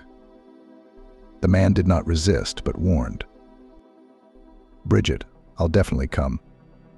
But I don't have anyone to leave Thomas with. I can probably find a nanny, but I wouldn't trust the boy to someone I don't know, so I can only come with him. Do you mind?" The woman sighed. "I don't mind." "Good. Then I'll be at your place with Thomas in half an hour." 30 minutes later, Bridget carefully reached the door, leaning on a steady walker, and let Kevin and Thomas into the flat. The man introduced the child, and the boy said hello politely. The landlady tried not to show her incredible excitement and invited Thomas into the kitchen. "Come in, I have a TV and cakes waiting for you. Do you want cocoa or tea?" The child announced that coffee was the most delicious for him, but that children should not drink this drink often, and he would have tea, because he was too old for cocoa. Bridget almost laughed out of surprise, but she got her emotions under control in time and, turning to Kevin, asked, "Can I give Thomas a chicory drink then? It's almost like coffee." The boy got excited. "I want to try this chicory, Uncle Kevin, can I?" Kevin agreed, and when the hostess had cleverly prepared the treat for Thomas, the man handed the boy his smartphone and explained, "I need to have a chat with Bridget. You please stay here." Eat the treats, play on your phone, maybe even watch some clips on the internet for a bit, okay? Sure, Uncle Kevin, I'm perfectly capable of unsupervised. Don't worry. Watching this picture, Bridget could hardly contain herself from crying and hiding her emotions. She slowly began to walk towards the room, which was called the hall in the old-fashioned way. She was followed by Kevin, who was eager to find out what Bridget wanted to talk to him about. The woman sat down in the armchair, and the man sat on the sofa across from it, so that the conversation could be carried on comfortably. The hostess looked at her son-in-law attentively, but he did not bear it for long and asked without preamble, "Bridget, can you explain to me why Cassandra reacted so inappropriately to Thomas's appearance in our flat? I admit it was my fault for not warning her, but we're adults. Instead of having a calm conversation, she basically just ran to you. Is that normal?" The woman did not interrupt her son-in-law's indignant speech, but she did not hurry to answer his question, but asked a counter-question. "Before I start a difficult conversation to try to help my daughter keep her family together, I need to be sure it makes sense. Tell me honestly, is Thomas your illegitimate son?" The man's outrage was unparalleled. "No, of course I'd never think of cheating on Cassandra. I love her very much, I respect her, but her attitude towards children is beginning to frighten me. Thomas ended up in our flat because of a desperate situation, but Cassandra didn't even try to get along with him. Although, as you may have noticed, he is a well-mannered, bright, and charming boy." Kevin's answer calmed the worried woman, and taking a deep breath as if preparing to parachute in, she decided to tell her son-in-law the truth. "Well, all things secret, as they say, come to light. As a husband, you have the right to know why my daughter avoids contact with my children. I think I have the right to tell you her story, which at first seemed like a happy fairy tale, and then turned into a terrible nightmare that destroyed the usual life. Cassandra grew up to be a marvelous and clever girl, a real joy to me and my husband. We had no trouble getting her into one of the best grammar schools in our city. The wealth of our family and the positions held by me and my husband allowed Cassandra to be her own among the same, as they say, the golden youth. However, the gymnasium had a very strong teaching staff and grades were not for sale, as you might think. Children were skillfully interested in learning, and our Cassandrachka was one of the best students in the class. She was even sort of made a mentor for her desk mate Michael. The boy was from a very good family, quite influential in our town. Just kidding, his dad is a regional prosecutor. His mom is in the same department, not on the last position. In general, they were better off than our family, but they did not hinder the development of friendship between their son and Cassandra. They sincerely welcomed her, and they did not talk to me and my husband through the lip, but quite kindly. When Cassandra was in year 10, her father died suddenly. A blood clot had broken off, as the autopsy showed. It was Michael's family that supported me and Cassandra after this loss. I still thank them for that, because I was in such a state that I almost went to my husband. So of course I didn't mind at all when Cassandra decided to marry Michael. So what if they were just over 18 at the time? Obviously you can't stand in the way of real feelings. Michael's parents didn't mind either, and were even happy that my daughter was part of their family. A year after the wedding, Cassandra and Michael had twins and 2 boys, Stephen and Marcus. Healthy, happy, strong. They grew up and made us all happy. Cassandra couldn't get enough of her babies. You know, Kevin, she used to tell me that she was walking, rolling the pram in front of her, and her heart would jump out of her chest from happiness. Of course, I helped whenever I could. My husband's mom repeatedly suggested that Cassandra hire a reliable nanny, but my daughter refused every time, and she mostly managed on her own. God knows what it cost her, but she didn't give up her university studies, and even managed to manage without a sabbatical. And her husband's father got her a prestigious and well-paid job, a position where the working day was strictly rationed, and there was a social package and other niceties. He had the opportunity, of course, and he was not ashamed to patronize his daughter-in-law. Cassandrachka was a clever girl. Stephen and Marcus were 6 years old when my daughter became pregnant again. Michael welcomed the news with joy, and there was nothing to be sad about. The family had a wonderful relationship. As far as I knew, there had never been a fight between them. It was as if the 2 halves were lucky enough to be united as one. I know a lot of people were jealous, and some ladies tried to have an affair with Michael, but he didn't want anyone but my Cassandrachka. Everything was so perfect that I didn't even think that everything would fall apart overnight because of a terrible tragedy. Cassandrochka had to go to the doctor, and Michael volunteered to pick up his sons from kindergarten. Ridiculously, his car broke down that day, so he decided not to call a taxi, but to take the children home through the park. The weather was fine, and although the rides were not yet open, there was a pizzeria at the exit of the park that the boys wanted to go to.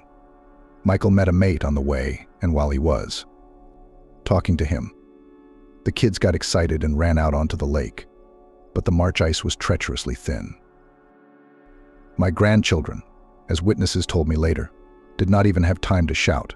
They went under the water in a flash. Michael and his mate rushed to the pond, but there was no way to catch the boys, managed only to arrive at the scene of the tragedy divers. Michael later tried to justify himself as wound up, constantly repeating that he was distracted only for a few seconds, but what good? Our boys had drowned, and it could not be undone.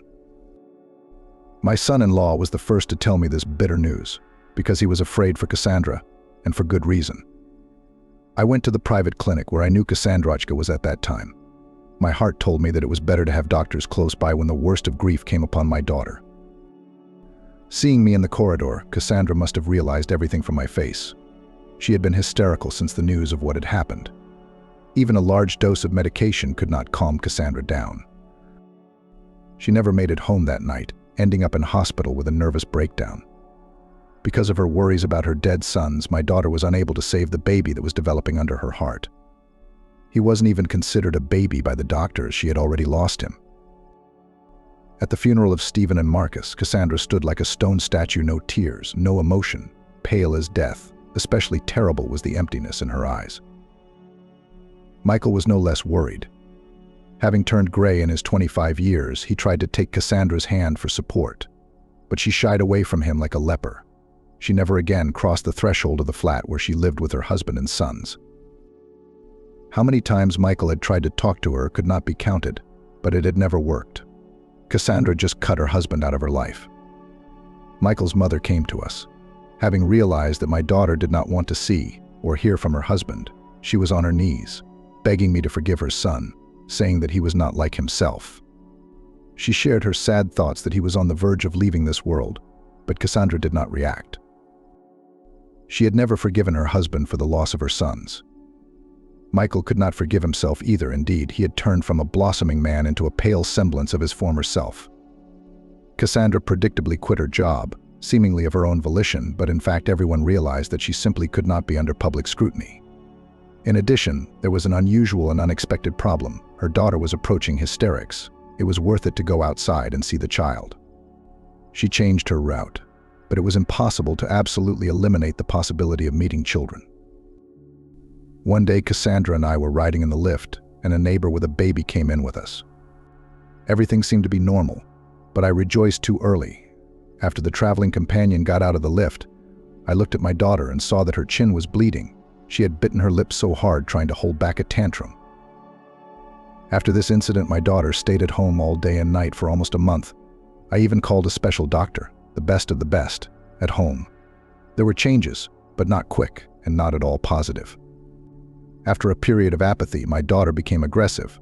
It was as if she had an obsession, and the medication prescribed by the doctor could not cope with it for long. Cassandra would take the pills for a few hours, fall into a state of indifference to everything, then begin to think about something painfully, walking from side to side in the room.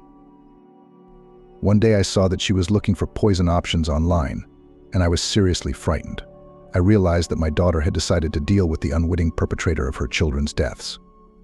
I tried to stay close to my daughter at all times to make sure she didn't do anything irreparable. Once, Cassandrochka managed to leave the house in the morning while I was asleep. People told me later that she caught Michael at his work and attacked him with her fists. She was screaming, why do you live and our sons don't?" I don't know, maybe my acquaintances exaggerated, but supposedly 4 strong men could barely pull her away from the confused Michael. He didn't even resist. When I came to pick her up, my daughter was sitting in the back room, where there was the aroma of the hated sedative and some other drugs, and almost did not react to anything. I was told that an ambulance had come and sedated Cassandra. Among my acquaintances and neighbors, of course, there was only talk of my grandchildren's accident and Cassandra going mad with grief. One day, Michael's father called me and urged me to leave town with his daughter. You don't say no to people like him. Besides, I'd been thinking of ways to hide my daughter from sympathetic and prying eyes. I quit my job, sold my flat. Again, thanks to my son-in-law's parents, I managed to do it both quickly and at a price that was quite adequate, given the urgency. Cassandra and Michael were divorced in absentia. Again, thanks to his relatives. My daughter didn't even have to go anywhere. We ended up moving to this town, away from everything that was, and then you know the rest, Kevin. You met her, and my daughter started coming back to life. Don't get me wrong, Cassandra's not bad with kids. She's just still in pain. She refuses to be a mom again for fear of repeating the nightmare she went through. Bridget was silent as she recounted her daughter's terrible story. The woman was exhausted mentally. Kevin noticed how pale her face had become and hurried to the kitchen to fetch her some water. Thomas was playing on his phone, and the man stroked his head, filled a glass, and returned to Bridget in the hall. I'm sorry to make you remember everything. The woman took a careful drink of her water and spoke bitterly. Kevin, if only it could be forgotten at all. I probably should have told you about Cassandra's past sooner, but I've been hesitant to say it out loud. My daughter, I understand, still can't talk about it either. The man looked at the woman, puzzled, and confessed. To be honest, I had no idea that Cassandra's reluctance to become a mum could hide such a tragedy. I thought she probably didn't want to ruin her figure. I can't imagine how she must have felt when she saw Thomas in our kitchen. What a surprise I managed to surprise her on our anniversary. How am I supposed to apologize to Cassandra and make her understand? I really had nowhere to bring Thomas, and for a number of reasons. The boy needed to stay for a week or two in a safe and comfortable place where his parents' enemies wouldn't think to look. I arrived at the branch and bumped into an old mate I hadn't seen since the demobilization. Winston was more than a friend to me. It was thanks to him that I survived the army, but that's a long story. In the civilian life, we were separated by our hometowns, and as it happens, our contacts were lost. I tried to find him on social networks, but without success. Perhaps I should have been more persistent in my search, then I would have found him.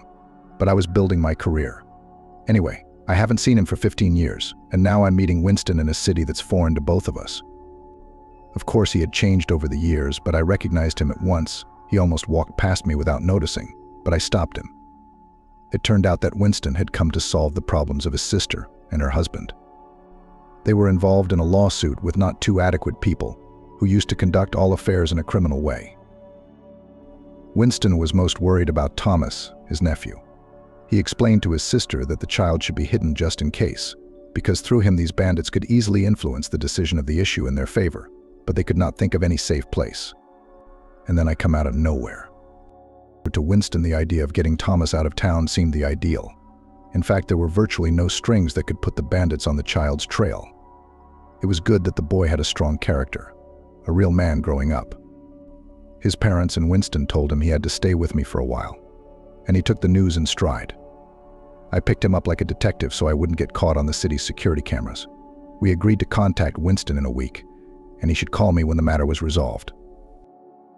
Thomas, of course, is a perfect boy. He got used to being in an unfamiliar place. He even went to bed by himself after brushing his teeth. All we have to do is wait for Winston to call. Thomas is very easy for me to talk to, but I have to go to work on Monday and I can hardly take him with me. I don't know what to do now. Kevin was silent, and then Cassandra's voice came out of the blue. It's no big deal. You go to work as usual and I'll stay with Thomas. Just leave me the car so I don't have to take public transport to get to and from Mom. It turned out that, contrary to Bridget's calculations, her daughter had already returned from the theater and seemed to have heard some part of her husband's story. Preempting her mother's question, Cassandra explained. I couldn't watch the play in the theater. I went to the bathroom, washed my face, and realized I couldn't go back and look at the stage without even trying to get into the story. So I typed Maggie an apology and came here. Turns out I got back just in time. I guess I should have heard Thomas's story from the outside, because Kevin, I'm sorry I suspected you of cheating and I wouldn't have believed you if you'd told me all that yesterday. I can see the situation more clearly today. Mom, you don't mind if I visit you with Thomas, do you? The woman, trying not to frighten away the change in her daughter's attitude towards her children, spoke very carefully. "Of course you can come." Bridget wanted to say something else, but her eyes were watering, and she decided to change the subject. "Cassandrachka, Kevin, aren't you hungry? I could eat something right now. Let's go into the kitchen. All the more reason to see how Thomas is doing, see if he's bored. I've forgotten all about the rules of hospitality." The boy saw Cassandra and said hello, and the woman's voice trembled slightly as she responded to his greeting. Kevin, who had understood the reason for his wife's strange behavior, was now amazed at her resilience. She had been through such an ordeal and had never tried to appeal to his pity or to elicit sympathy with stories of what she had faced. Cassandra gently but insistently dismissed Bridget's attempts to feed everyone gathered in her kitchen that evening. "Thank you, Mum, for everything, but we'll probably go home. I'll stop by tomorrow, close to lunchtime." Kevin, who realized he had received his wife's forgiveness, was overjoyed and bid Bridget a heartfelt farewell, promising, "We'll all visit you all together tomorrow. If your health permits and the weather is warm, we can go out into the countryside. How would you like that, Bridget?" "Wonderful, Kevin, but let's not get ahead of ourselves." After saying goodbye to Cassandra's landlady, Kevin and Thomas went to the other side of town. The man sat behind the wheel and watched in the mirror as his wife carefully fastened the boy's seatbelt. It was obvious that for Cassandra it was a completely natural gesture, once perfected to the point of automaticity. She was obviously a caring mother. She loved her children very much, and after her misfortune she was suffering in a way that her worst enemy could not wish for. Carefully parked the car at the entrance. The man carried the sleeping Thomas in his arms to the flat. Cassandra straightened out the rumpled sheet on the couch, carefully removed the boy's shoes, and covered the child with a blanket. Watching his wife, Kevin felt incredible tenderness for her. Suddenly, the woman he loved opened up to him from an unfamiliar side of her personality, and he realized that he had made the absolutely right choice. Later, with the door to the kitchen closed, they drank tea with the remaining cake, and it was as if there had been no wall of misunderstanding between them yesterday. With jokes and kisses, they planned the schedule for Sunday afternoon. The man dared to bring up the unpleasant subject and confessed. "Cassandra, I am a real idiot. I almost ruined everything with my act, and I want to say thank you very much for your understanding." The wife smiled. "Well, I, to be honest, also overreacted, so I propose to forget bygones." The weekend went cheerfully and even better than the spouses had anticipated. They'd managed to get Bridget out for a walk, too, and she'd been much less happy about the sunny May day than she'd been about her daughter's happy eyes. Cassandra was happy to answer Thomas's questions and also kept a constant eye on him to make sure he wasn't in danger. Neither her mother nor her husband dared reprimand her for being overprotective. Thomas didn't seem to care that he was surrounded by the utmost care.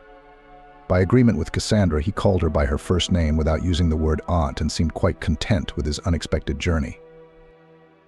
When they had brought Bridget home after the entertainment, the trio had to wait, for there was no chance of leaving the woman without being fed. No one minded, though. Late that night, as Cassandra was putting Thomas to bed, the boy quietly asked her, "Do you think my parents are doing well? Will I be able to see them soon?" Trying to keep her voice firm and convincing, Cassandra replied, "Of course they are doing well. Very soon they will do all their business, and you will meet them." The boy fell asleep. Cassandra, afraid of waking the child, beckoned her husband into the kitchen and began to ask him about the story Thomas's parents were involved in. "Cassandra, I honestly don't even know all the details. Winston gave me a very brief outline, but I realized that his sister and her husband had been attacked by some really bad guys." The woman began to clarify, asking unexpected questions for her husband. "Are these bandits from the city where you went, or are they newcomers? Did your friend give you any nicknames?"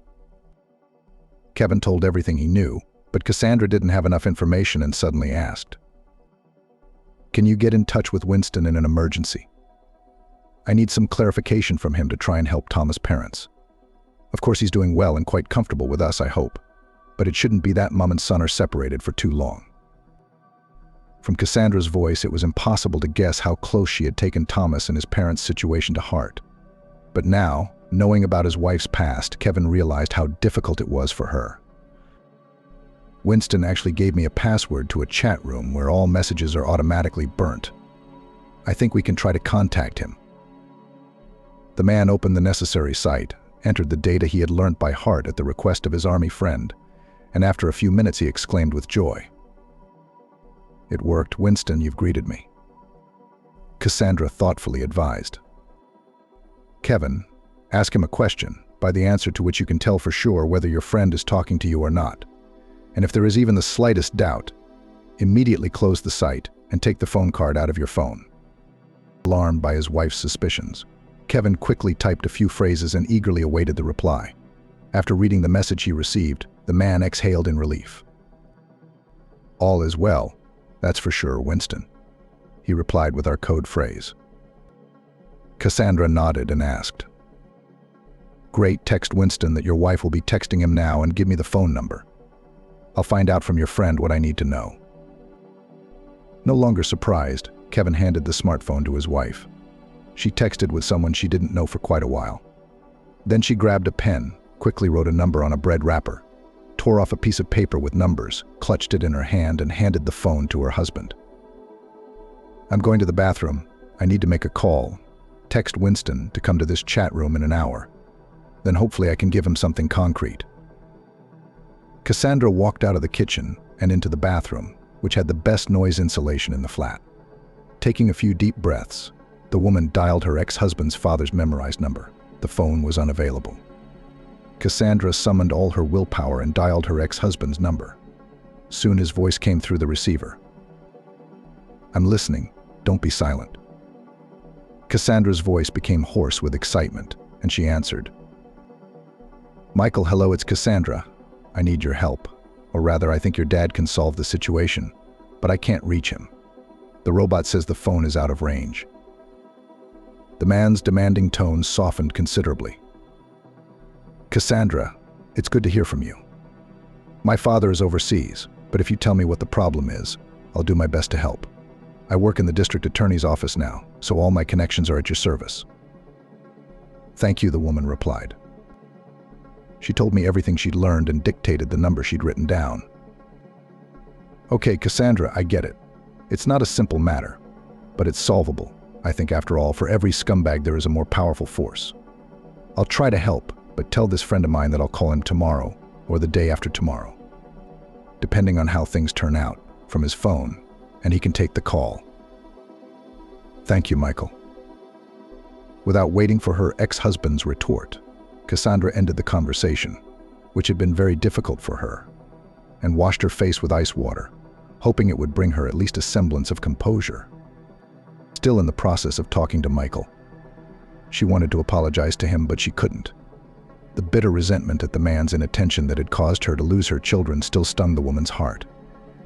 At the same time, Cassandra realized that without the intervention of her ex-husband, who had extensive connections in the area, Thomas's family was practically doomed, and she wanted to keep the boy safe and try to save his parents.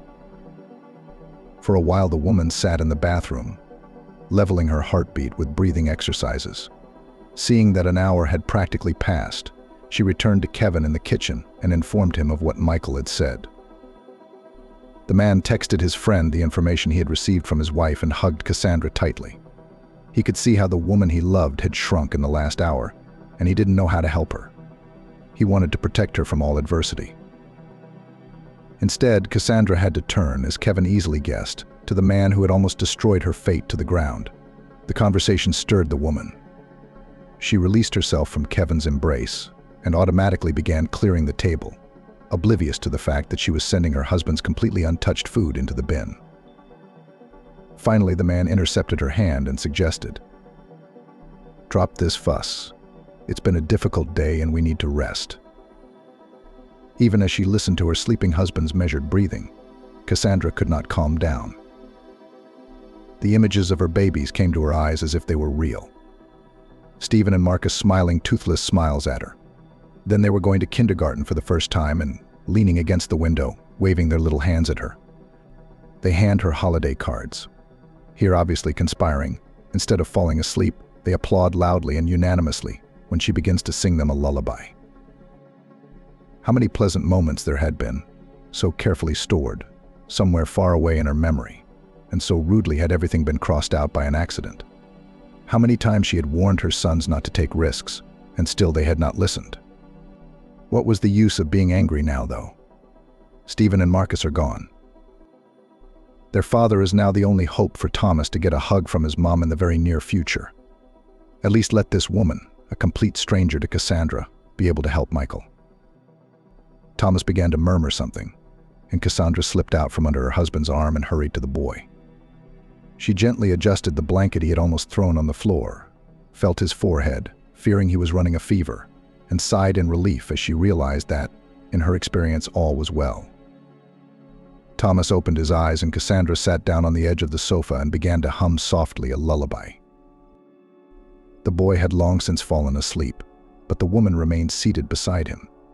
She was so anxious for the child to return to his parents, and at the same time, she realized that she would desperately miss spending time with him. As the sky, visible through the slit between the curtains, lightened, Cassandra went quietly to the kitchen to make herself some coffee and work on her paperwork, because there was no point in going to bed. In these dawn hours, there might be matters directly affecting Thomas' fate being decided somewhere far away, but Cassandra was powerless to influence anything. She had already done everything she could to overcome her mortal resentment, and now all she had to do was wait for the outcome.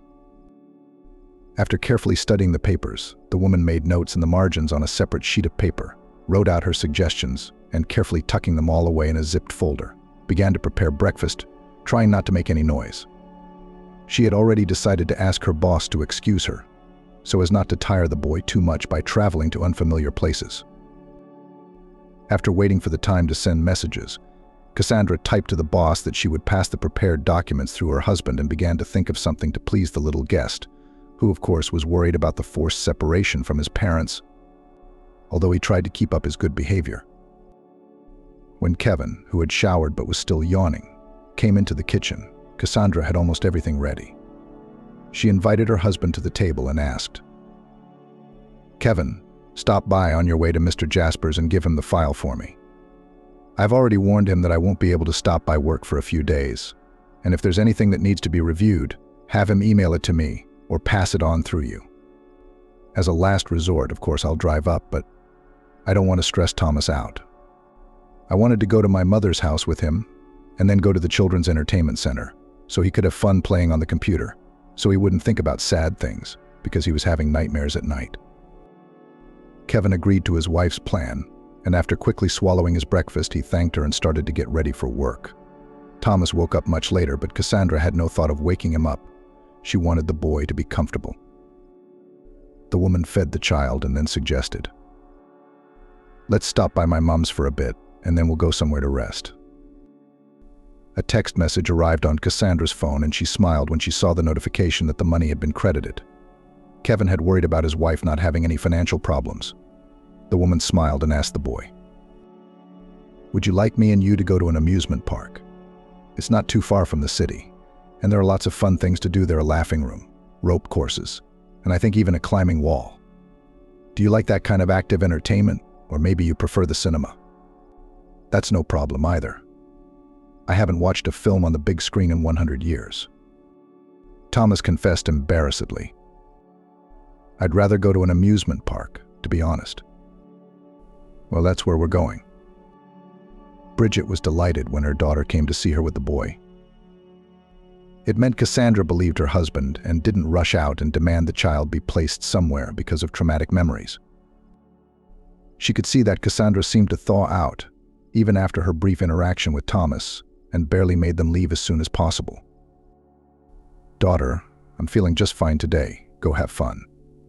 If anything, of course, I'll call you, and don't worry at all, really. It's like I even have more energy today after yesterday's walk." Turning to the boy, Bridget asked, "Thomas, I beg you, rest well for you and me." The boy nodded quite seriously and promised, "I'll have Cassandra take pictures and send them to you. You have a state-of-the-art smartphone, don't you?" The woman smiled and praised. "Well done. Great idea. That's right. I'm so like I'm going to have fun with you. Cassandra, check your phone is charged. Cassandra reassured her mum by saying that she could charge her phone in the car at any time. Soon the guests left Bridget, and she was left alone to dream that her daughter would finally decide to become a mum again. It was obvious to her that Cassandra had a great way with children, but she had suffered for so many years, deliberately avoiding contact with them. May everything turn out well for my suffering little girl. Bridget prayed aloud, hoping that the plea would be heard upstairs. Cassandra, driving with particular care, drove Thomas out for fun and felt the weight of her willingly assumed responsibility growing on her. The boy had first of all asked to go on the ropes course, and the woman had agreed. Though at the sight of the rope stretched high, she wanted to grab the child in her arms and not let go. Cassandra watched the frolicking child and from time to time took photos, but did not dare to distract herself from sending particularly expressive pictures to her mother. It seemed to her that if she distracted herself for even a few seconds, something bad would happen to the boy. The thought crossed her mind of the degree of desperation Thomas's mum had been in, agreeing to give her son to a near stranger. Such an act could only be dared because of the real threat to the child's life and health. So she, Cassandra, had no right to let down a woman about whom she knew the bare minimum of information. Name, surname, age, and the fact that the unfortunate woman and her husband were involved in a story that she could not get out of on her own. Cassandra, however, was in an even more advantageous position. Cheryl, Thomas's mum, knew less about the people who had taken her son in. The fun-filled Monday had flashed by without a second thought. The boy, tired from his many outdoor activities, fell asleep after a hearty dinner and rested peacefully until morning without crying out or waking up. Kevin and Cassandra chatted quietly in the kitchen. The woman spoke enthusiastically about how bravely Thomas had conquered the rides and showed pictures.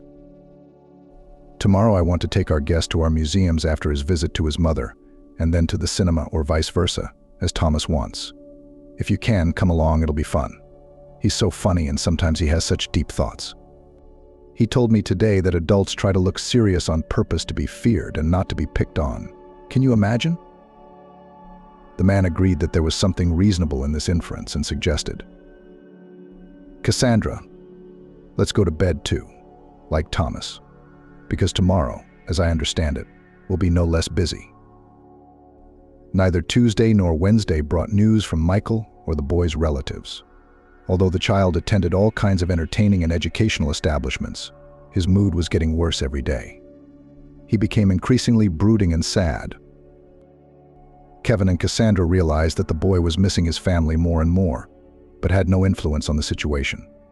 It wasn't until Thursday, when Cassandra and Thomas were visiting Bridget, that the long-awaited phone call came. Michael informed his ex-wife that the main difficulties were over and warned her. There are still a few things to be resolved, but that's the small stuff. The important thing is that the boy is now safe. His parents are on their way to the town where you live now. I warned them to call you in advance, as they will arrive and clarify the address. Anyway, I'll see this thing through to the final point, of course, so don't worry. Cassandra thanked her ex-husband profusely. Thank you, Michael, and I'm sorry for everything. The man's voice was ringing as he replied to the woman he had hurt so much. Cassandra, you have no idea how glad I am to hear from you, even if it is on such an occasion. I wish you happiness, and if you need anything, don't hesitate to ask. I'm always happy to help. Cassandra said goodbye to her ex-husband, and Bridget, who had heard her daughter's conversation, couldn't believe her own ears. It seemed her Cassandra had just spoken quite adequately to a man she had once loved dearly and then hated. Mom, we have to leave. Thomas's parents are on their way and I have to give him a bath. The child realized that he would soon see his mom and dad and started jumping around the room shouting, "Yay!" Cassandra barely managed to keep him quiet. Bridget, happy that the situation had been resolved, gave the boy a souvenir of her photograph in the stamp collection he liked so much. Here, Thomas, you will look at the album and remember me. The child promised. Thank you, but I won't forget you, Grandma Bridget, even without stamps. Seizing the moment, Cassandra called her husband to tell him the good news, but it turned out he already knew. Cassandra, Winston has already told me that thanks to your help, everything has been resolved. I'm taking a taxi home now to get ready for the guests. Cassandra was a little sad to part with the boy who had awakened in her memories of the most joyful days in the company of her sons, and she invited him to visit the toy shop on the way. You know, I'd really like to get you something too. Choose whatever you want. The boy did not resist, but apparently shy, did not walk for a long time between the racks of toys on display, and soon he took a robot from the shelf, which was not the most expensive. On the way to the checkout, Cassandra put in her basket the aeroplane Thomas had once told her about, and a few more board games. "Oh, there's so much," said the child in surprise. "What a treat today." Cassandra agreed. "Yes, Thomas, it is a very big holiday today." By the time the doorbell rang, the boy was already cleanly bathed, and the cutlery was flaunting on the table. Cheryl, barely over the threshold, rushed to her son, hugging him and showering him with kisses. The boy's father handed Cassandra flowers, and Winston gave Kevin a firm, manly hug. After Thomas, assuming the role of an adult, introduced the parents to the owners of the flat, everyone sat down at the table. Cheryl volunteered to help Cassandra and confessed. "If it weren't for your kindness, I don't know how we would have managed. I don't know how to express my gratitude. My husband and I have raised money to cover the cost of Thomas and your inconvenience." Cassandra turned pale and replied, "Cheryl, put that envelope away immediately. Don't insult me with this act. You have a boy who will be going to school soon, so spend this money on him. And, if you don't mind, send me and my husband a picture of him once in a while. That would be the best thanks." An embarrassed Cheryl burst into tears and hugged Cassandra. When Thomas, concerned about Mum and Cassandra's long absence from the table, peeked into the kitchen, he saw the women roaring, unable to hold back their tears, and began to ask in a mature manner, "What happened? Did you bump, cut, burn?" Cassandra and Cheryl synchronously wiped away their tears. Mum reassured her son, "It's okay, honey. Everything is just fine." Hugging the boy, she picked him up, lifted him up, and spun him around. Cassandra watched the happy people and did not feel envy, but wished that this family had all their troubles in the past. After the guests left, Cassandra trustingly snuggled up to her husband and confessed to him, "You know, I think I'm ready for motherhood. Thomas proved to me that children are the greatest happiness." The man did not change his wife's mind. Soon Cassandra pleased him and Bridget with the news of her pregnancy. Exactly on time and without any complications, the woman gave birth to a daughter. The girl was named Veronica, as a symbol of victory over the terrible situation that had happened to the sister of Kevin's army friend, and victory over the terrible memories of the past.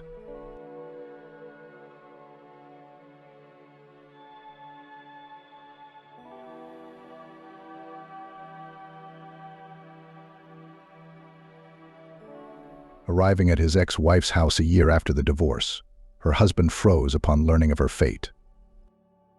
Amanda ran to the kitchen sink and splashed the coffee she had just drunk from a cup.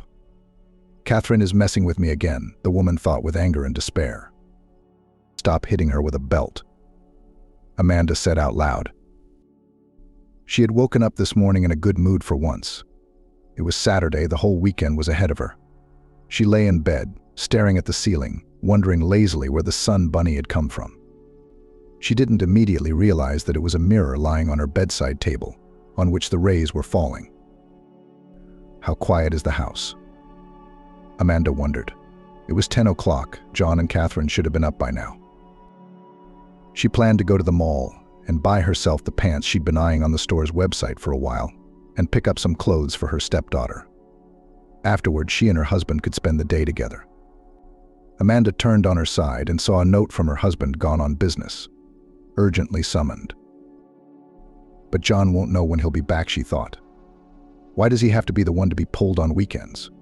If the boss himself had traveled like this, he would not have sent others. Her husband was the deputy head of a large construction firm. He often personally traveled to the sites, including on weekends. This dampened Amanda's mood a little, but she tried not to give in to sadness. The woman threw a robe over her nightgown and went down to the first floor. In the kitchen, she boiled water in an electric kettle, poured ground coffee into a cup, and poured boiling water over it. John wouldn't fail to remind me that there's a coffee machine in the house. Amanda smiled. But it was nice to be able to make coffee the old-fashioned way, like when I was a student. She covered the cup with a saucer and went to the bathroom to wash up. Amanda decided to take a shower and stood under the cool jets for about 10 minutes. Then she returned to the kitchen, looked out the window and smiled at the sunny summer day that promised only good things. But it was a sip of coffee that ruined everything. Apparently, while I was in the bathroom, Catherine came into the kitchen and put something in the drink. Amanda pondered. What kind of nasty stuff did she find? Was it black pepper or Brooklyn? She had no desire to taste the liquid a second time. She emptied the cup into the sink and sighed. Her mood was hopelessly ruined. For the 6 years that Amanda had lived with John, she had tried to find common ground with Catherine, his daughter from her first marriage, but she had failed. And it all started with their very first meeting, when a man brought his then not yet wife, but the woman he loved, to introduce his 9-year-old daughter. "I had one mom, and I do not need a new one," said the girl, turned around and went into the room. "Will she get used to it?" John then divorced his hands. "It's been 3 years since Mary died. She misses her. You know," Amanda said. "A child is attached to her mother, and I'm not her aunt yet." "That's all right," her husband replied. But it didn't happen. When the woman offered to go with the girl to the children's park to spend time together and get acquainted, she seemed happy at first, but then throughout the walk was terribly cranky. "I'm dizzy. I feel sick. I don't want to feed them, and I don't want to eat myself. I don't want ice cream either." She refused even her favorite treat. John and Amanda were a little confused by her behavior, so they came home and tried to have dinner together. "My stomach hurts," Catherine said, and retreated to her room. So it went on. The girl perceived the new woman of the father exclusively in the bayonet. The man, on the contrary, only dreamed of meeting a new love after several years of lonely life after the death of his wife. "So smart and beautiful," he said of Amanda. And they met in a public restroom at the train station. "It's a shame to tell this story," the woman laughed later, recalling the situation. But she was not laughing then. In February, she came from her district center to the big city, where she found a job. The bus ride took her only 2 hours, so there were no sanitary stops. By the end of the trip, Amanda had a terrible urge to go to the bathroom. She jumped out of the vehicle and almost ran to the bus station building, but ran into a closed bathroom door. The restroom was closed for repairs, the note on it said. The nearest one was in the train station building. "What the hell is this?" the woman exclaimed in frustration. But there was no way out, and she hurried toward the train station, which was nearby. To get there, she had to pass through a small square, then go down into an underground passage, where people in a hurry were also pushing and literally stepping on each other's heels. God, couldn't the stations be connected somehow? Many people change from train to bus and vice versa, she muttered to herself. She was sweating in her down jacket from the fast walk. Strands of her brown hair were poking out from under her hat, and the suitcase she was dragging behind her looked like it was going to tear her arm off. Already barely tolerable, Amanda walked into the building and saw the huge lines. The women's restroom. And it's in a train station. However, the toilet is working. One of the people standing there was indignant. There were no people in front of the men's. Amanda, disregarding propriety, opened the door, saw a vacant stall, and ran in without thinking.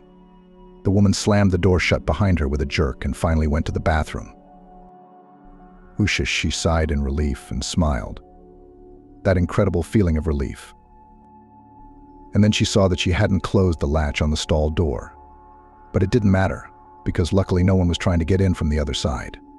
The woman pushed the handle and pushed the door open to get out. But it wouldn't open. The handle didn't go all the way down. Amanda jerked on it some more, but to no avail. "What kind of bad luck is this?" she said aloud. "Madam?" came a voice from the next stall. A little surprised to hear that woman's voice. "But do you need help?" "Very much," Amanda ventured, embarrassed. "I think the lock's jammed." The knob won't budge. Just a second, she heard the sound of water running from the stall. Okay, now my hands are blistered. I'll think of a way to get you out.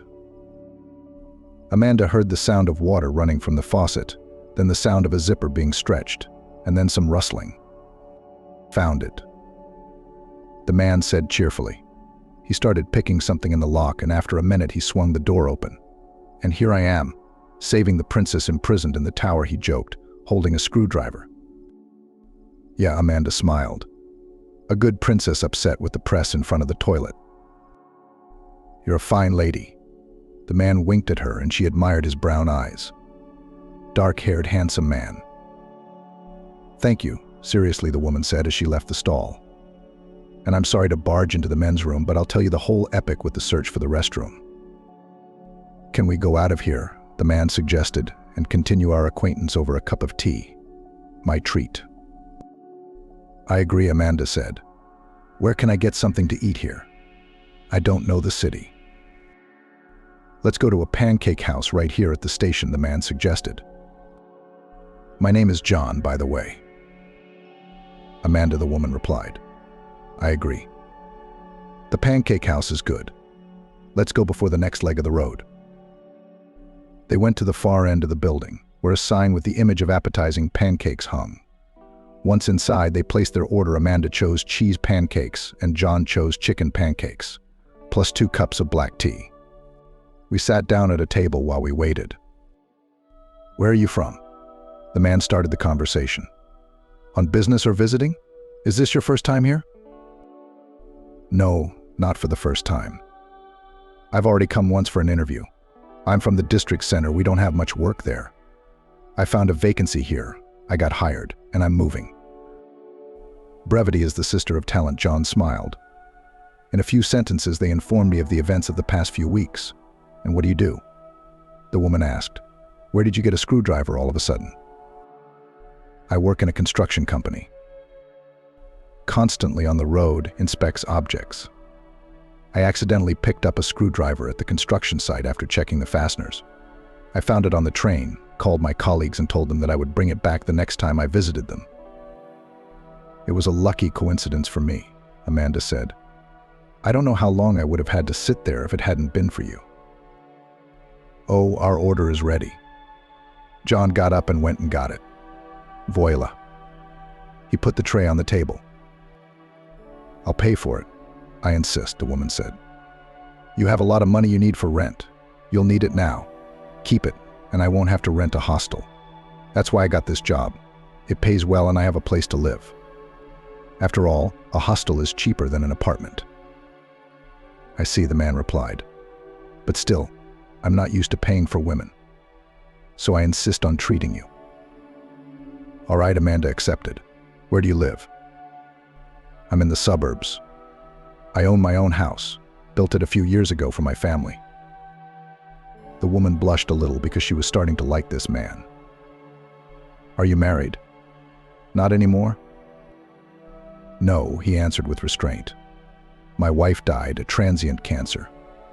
My daughter is left behind. It's just the 2 of us. I'm sorry. My condolences, Amanda said sympathetically. How old is your daughter? She'll be 9 soon. She's my pride and joy. She's a good student. She plays sports. What kind of sports? I just got a job. State Athletics Training Center. She does skiing, plans to participate in races, but so far she's only enrolled in a sports school. Enrollment starts at age 9, but the coach was cooperative. Her daughter is a little younger, but they say she has abilities. Are you an athlete? What kind of sport do you do? I'm not. I take care of the athlete's health. I'm a nurse. Oh, how interesting. It's a bit of a catch-22, if you'll pardon the expression. I've been getting some injections lately. Don't think I'm sick. I just banged my elbow on a door jamb. Now it's a nerve problem. I can't feel my fingers. There's this nasty feeling that the whole nerve from elbow to hand is like a taut rope. Yeah, it's a minor injury, but it's a nasty one, Amanda agreed. Well, I do not want to go to the clinic for injections only to lose time in lines. So I was thinking of hiring a visiting nurse when I get back from my business trip. Maybe you'd be willing to help me out. Oh, I'd love a part-time job. But how would you get to the suburbs? There's a shuttle bus. If it's convenient for you, I'd rather invite you to our company's office. It's downtown. I'm just working all the time. My daughter is looked after by a governess and my mother-in-law. And me, staying late and at night, it would hardly be convenient for you to come to our house. It's a deal, Amanda said. I'll just check my schedule at the new place and contact you to discuss a convenient time. And for that we need to exchange phone numbers, the man smiled. Write mine down. That's how they began to communicate. And for 10 days, which lasted a course of prescribed injections, they became close. This was undoubtedly due to the daily contemplation of my naked heel, John joked. Yes, I appreciated your confidence, Amanda agreed. They began seeing each other on John's rare days off. His daughter Catherine was very unhappy with Amanda's appearance. Daddy, let's go out. I miss you so much. Why are you leaving home for that woman? The girl asked unhappily. Don't you love me anymore? Of course I do. I just want to take a little break from work and family matters and spend time with someone I like, the man said as affectionately as possible. You'll like her, you'll see. However, the girl took her father's new friend in stride. John and Amanda did not give up hope that the girl will eventually change her mind. But that didn't happen. After the first meeting and a trip to the park, they tried to go to the movies together, but Catherine again only frowned, showing that she was not interested in everything that was happening. You know what I suggest? John suddenly suggested to Amanda the next day.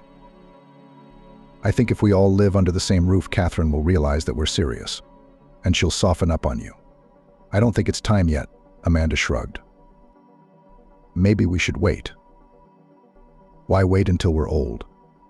I want to live a full life with my family now, not put everything off for the future, the man insisted. The woman agreed, even though it seemed like a bad idea to her still only a few months after meeting him. She gave up her dorm room and moved in with John. Catherine took this fact with unexpected calm. A week later, Amanda realized why. Honey, my childhood friend Charlie is coming to visit us on Sunday, John said on Friday. He lives in another city and wants to show his fiancée his native New York. But he wants to meet my fiancée too. He hugged the woman and kissed her. And I'm already in bride status, Amanda smiled as she returned the kiss and also hugged the man. Of course, I'm an honest man and I always marry the ones I love, John jokingly assured her. If that can be considered a proposal, then I'm in, Amanda said. That's just in case, the man said affectionately. We'll talk about it later. On Sunday, Amanda woke up early. She set the alarm clock for 8 because it was going to be an active day. She had to feed the guests breakfast after the road, then walk around the city, show the sights to Charlie's fiancée, and in the evening have dinner at a restaurant. Amanda really wanted to make a good impression on the people close to John. Now we'll have a quick coffee, she thought as she looked at the sleeping John. Then I'll do breakfast, and closer to their arrival I'll do my makeup and hair. With those thoughts, she stood up and reached for her glasses, which were on the nightstand. The woman had poor eyesight, so she wore contact lenses for work and other occasions when she left the house. At home, she wore glasses. Now Amanda was running her hand over the surface of the nightstand, trying to find the glasses, but it was as if they weren't there.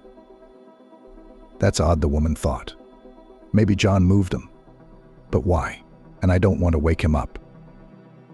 She got up, bent over to the nightstand, trying to see what was on it. Then squatted down and ran her hands across the floor, deciding that the glasses might have fallen there. Amanda then looked for them everywhere on the nightstand at John's side, on the dressing table where her makeup was, and on the windowsill. But the glasses were nowhere to be found. God, I threw away my contact lenses yesterday, remembered the woman. How am I going to get ready for the guests? John was supposed to buy the lenses. Later in the morning, he was going to meet the guests at the train station and could stop at the opticians on the way. For now, without lenses or glasses, Amanda was effectively paralyzed. She couldn't cook, she couldn't clean the house. The feeling of helplessness made her cry. What happened? John woke up. Upon hearing what had happened, He said he would go get the lenses right away. John, at 8 a.m. on a Sunday morning, where's the optician open? Amanda sighed.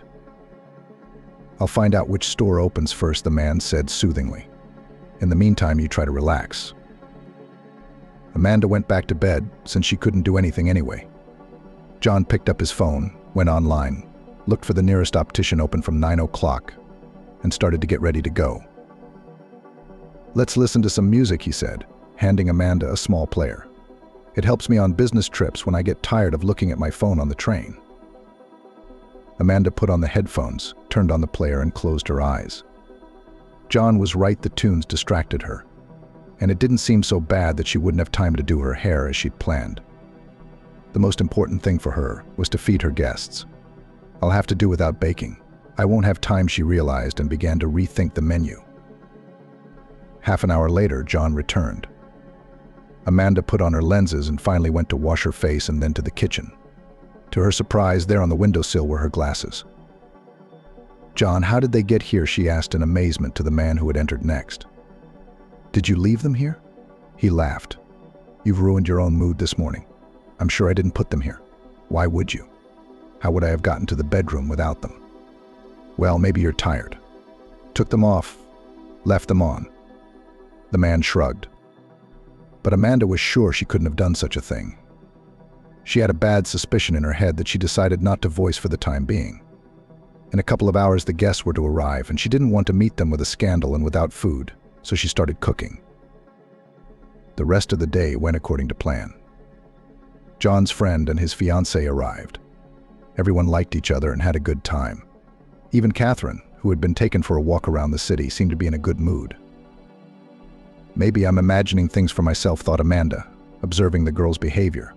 But after a few more days, she became convinced of what she already suspected. The child began to constantly do small nasty things to her, then hide something, then in the yogurt spilled cereal, then throws shoes. Amanda just kept quietly tidying up. After one of the first incidents, she tried to inform John about his daughter's antics, but the response was not what she had hoped for. John, do you really believe I would do such a thing? For some reason, Amanda led the man into the living room where her underwear was strewn across the couch and chairs. Why would Catherine do such a thing? He said indignantly.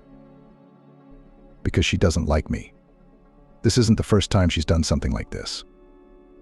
Remember the stories about the glasses? I don't know why you're snapping at her. It can all be explained by your forgetfulness. I forgot that I left my underwear all over the room, but you what? Let's drop the subject, the man said irritably. I love both you and my daughter, so try not to swear. Nice touch, washed his hands of it, Amanda thought resentfully. Okay, I'm not going to take revenge on the child, I'll be patient. It went on like that for about a year, until the family moved into a new big house. John insisted. I want to see a new family nest in a new place, he told Amanda. I was living with a different family in the old house after all. It's time for us to start our own. You and I have been putting off getting married. But I think we should get married, and the house is officially in your name. You're a little emotional when you talk about such important steps, aren't you? The woman was a little surprised. Perhaps I'm afraid to jinx my happiness, the man smiled. It hurts when you enjoy life, and it is like envy to you as a footstool. Like my first wife died, Catherine had just grown up. I got the job I have now, and everything was going so well. And then it all fell apart. We'll be fine, Amanda said softly. They chose a house together. Catherine was excited about the move. I'll have a big room, the girl rejoiced. Yes, your current one in our old house will seem like a cubbyhole compared to it, John replied. Let's go with your taste. Amanda decided to improve the opportune moment, as long as the girl was in a good mood. Let's you be the one to choose our common house. Look where you like best, what room, what yard, and so on. Okay, Catherine agreed cheerfully. John silently took Amanda's hand and discreetly stroked her fingers in appreciation. They found the house quickly enough. The two-story building was located in a quiet neighborhood. There was a small courtyard in front of the front door, and a large area at the back of the building where they could plant flower beds or vegetables. Trees were already growing their fruit: apples, pears, ornamental and birch trees. The whole family literally fell in love with this place, and the deal to buy it was done. A couple weeks later, they moved in and immediately put their old place on the market. "We'll use the money to go on a honeymoon," John said that evening at the first dinner in the new house. "And we're going to furnish the place to our liking. And we'll buy you a car, finally." "Thank you. I'm very happy right now," Amanda replied. "And I'm grateful that you've changed my life." "You changed mine," the man looked at her tenderly. Catherine, who was watching the scene, wrinkled her nose but said nothing. 6 months later, the couple played a wedding. There were few guests: John's father, his mother was dead, Amanda's parents, and a few of their closest friends. An unexpected guest was the man's former mother-in-law. He kept good relations with Anna Vitalievna and even decided to invite her to his new marriage. "God grant you a long life together," she sincerely wished him, raising her glass. Amanda looked at her gratefully, happy that this woman who had lost her daughter had found the strength to accept the new woman who was taking care of her granddaughter. She didn't know then what her ex-mother-in-law's love for her child, the only family she had left, would mean. "I'm not wearing that." Catherine threw her summer dress in Amanda's direction. "They'll make fun of me at school." Years passed. Catherine turned 15 and adolescence was in full force. By this time she had won many competitions in cross-country skiing, received a sports category, and was enrolled in the School of Olympic Reserve. The school year was about to begin, and Amanda offered encouragement to update her closet. It was on the day Amanda was going to take her shopping that Catherine ruined her stepmother's morning coffee.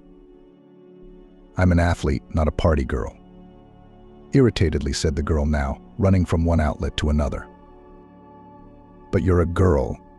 You have to look like one," Amanda answered her calmly. "You can't always wear tracksuits." "But I do play sports," Catherine countered.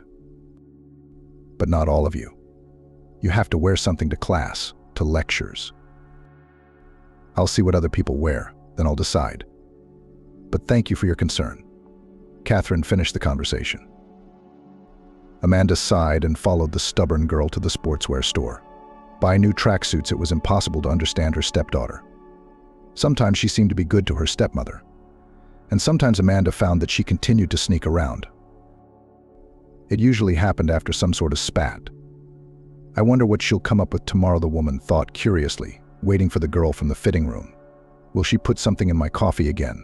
Will he delete my files in my laptop or throw out something worse?" But surprisingly, there were no consequences. Despite the disagreement at the store, the girl hadn't gotten back at her stepmother in any way. Amanda had really hoped that the simmering conflict would die down on its own when Catherine entered college and moved into the dormitory. But John insisted that his daughter stay at home. "I know what goes on in these dormitories," he said. "I don't want you wasting your time hanging out instead of studying." At that moment, Catherine and Amanda finally shared something in common: disappointed facial expressions. Both had hoped to see each other less often. "Oh well, I'll wait for her to get married," Amanda thought with bitter irony. The everyday life dragged on. Everything went on as usual. John often went on business trips. Amanda worked as a nurse. Catherine was at college until late in the evening. A phone call interrupted the routine, and in December, disaster struck. "We can't find your husband," Amanda got a call from the college that afternoon. "Your little girl has been seriously injured. She's in the emergency room." Amanda didn't remember taking off work and calling a cab. Despite everything, she loved this girl, even though she didn't reciprocate. She ran to the emergency room and learned that Catherine had a displaced tibia fracture and was being prepped for emergency surgery. "Do you need parental consent?" the woman asked the young doctor who admitted Catherine. "Her father is now in another city, and I did not adopt her. Can I give permission?" "It's okay," the doctor replied. "At 15, she can consent to surgery on her own." "Okay," Amanda said, confused. "So it's bad.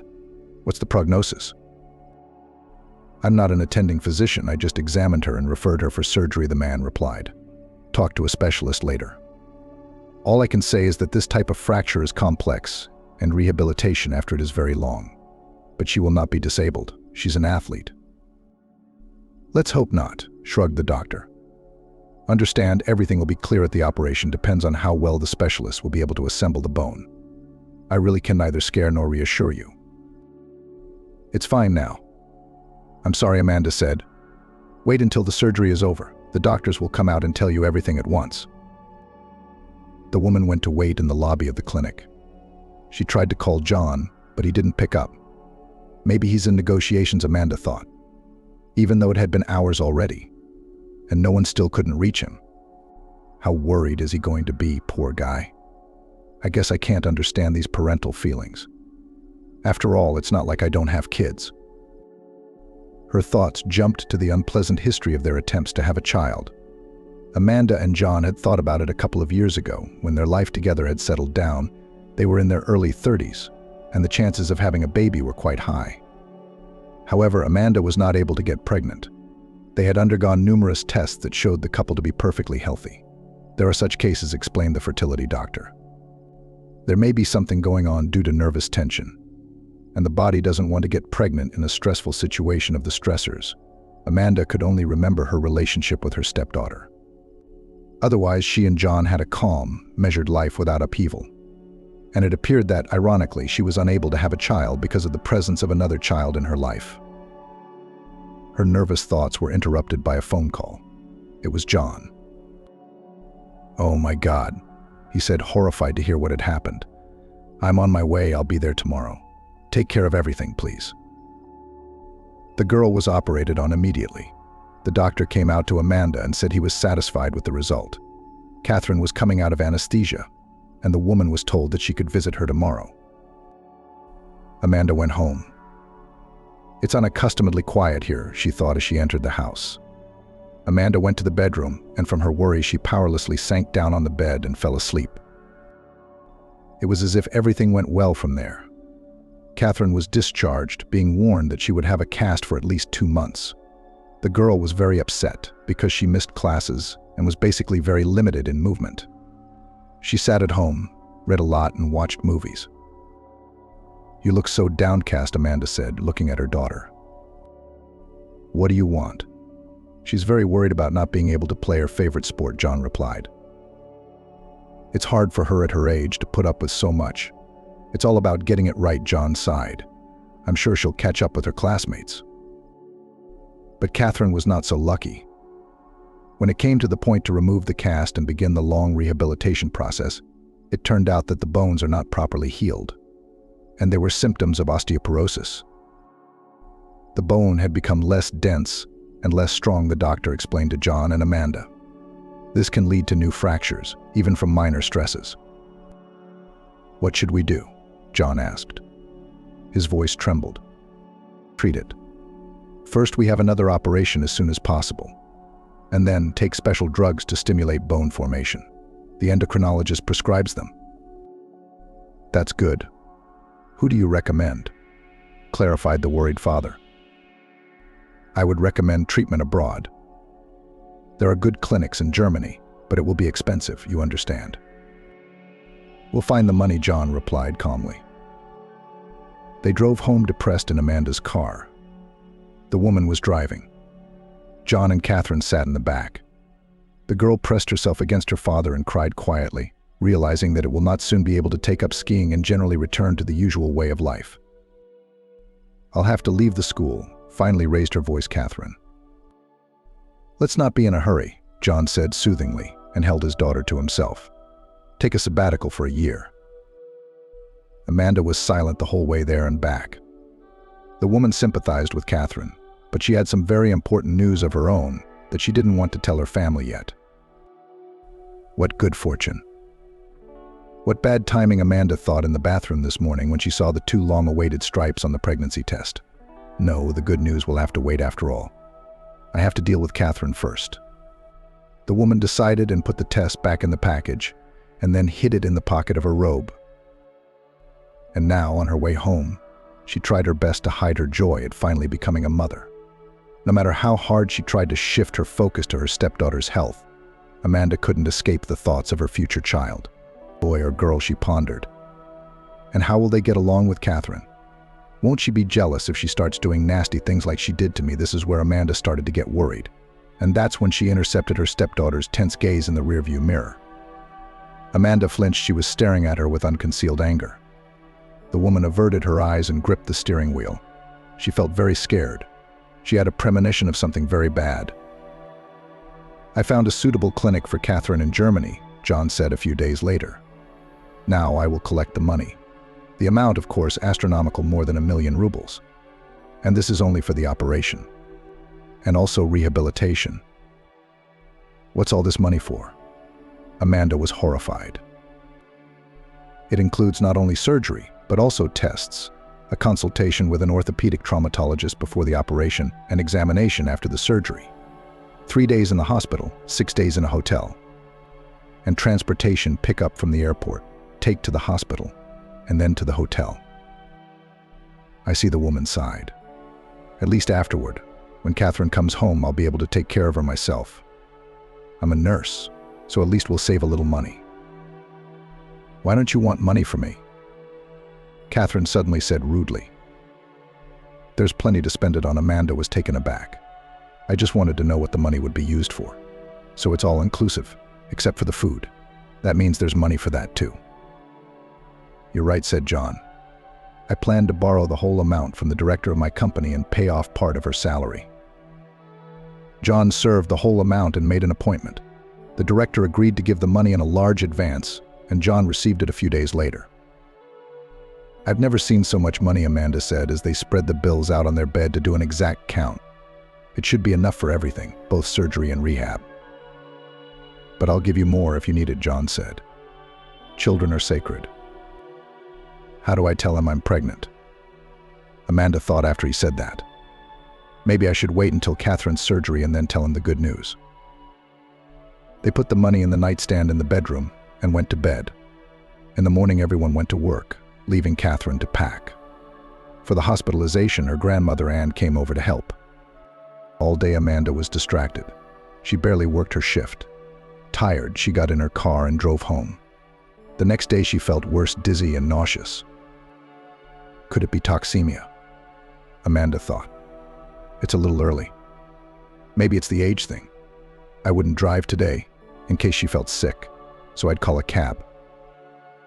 At work, she felt bad.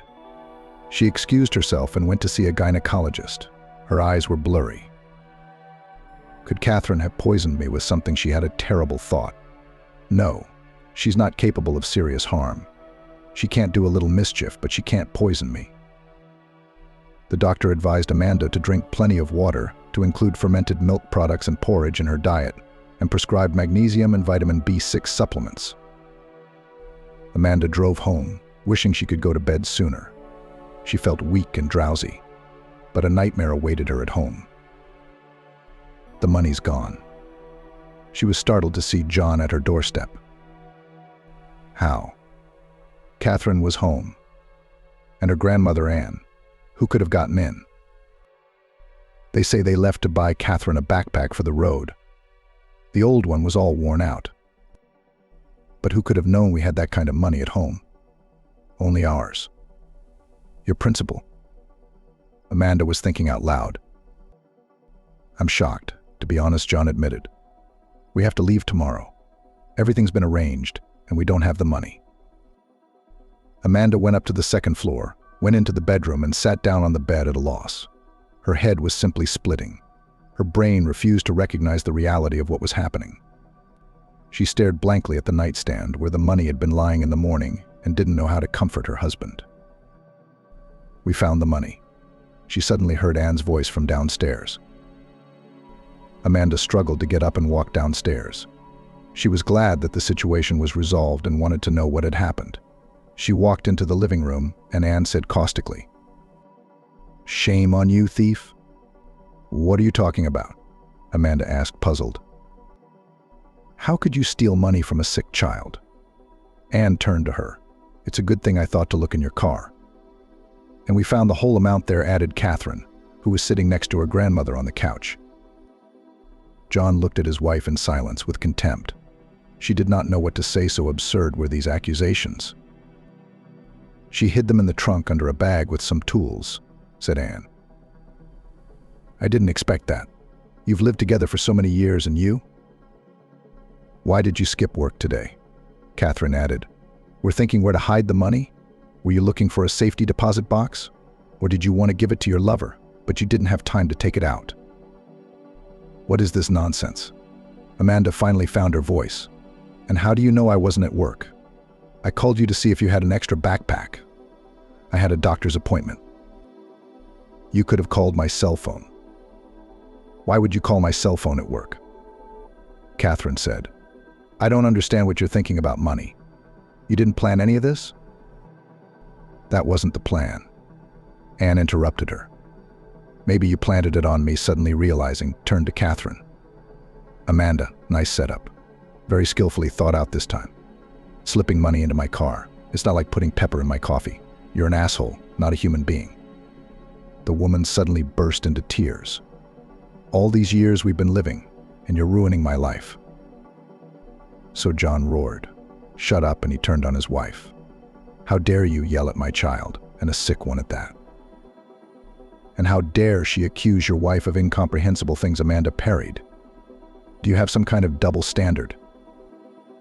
Fuck you, suddenly bellowed her husband. You can't touch my daughter, you infertile fool. I have you for her. Wanted to ruin her life. Disrupt the operation urgently. Are you out of your mind? I would never in my life have started, was Amanda, but no one was listening to her. Get out, yelled John. I don't want to see you. I'll file for divorce as soon as I get back from Germany. And I'll be damned if I leave you any property. 2 months later, Amanda sat in her dorm room and calculated how much money she had left before her paycheck. The amount was not encouraging. She had to keep buying vitamin supplements. Pregnancy was harder on her than expected. And I don't have any savings, Amanda pondered. And nothing to sell. John took everything from me. He signed the house over to himself in the divorce with his lefty lawyers in the car, and even the gifts he gave me. Over the years, all my inexpensive jewelry. Only her parents knew about her pregnancy. She didn't have time to tell John at first, and afterward she didn't want to. She was too hurt by the way her ex-husband had treated her. Maybe you should tell him, after all, Margaret's mother exhorted the woman. I don't want to. The daughter shook her head negatively.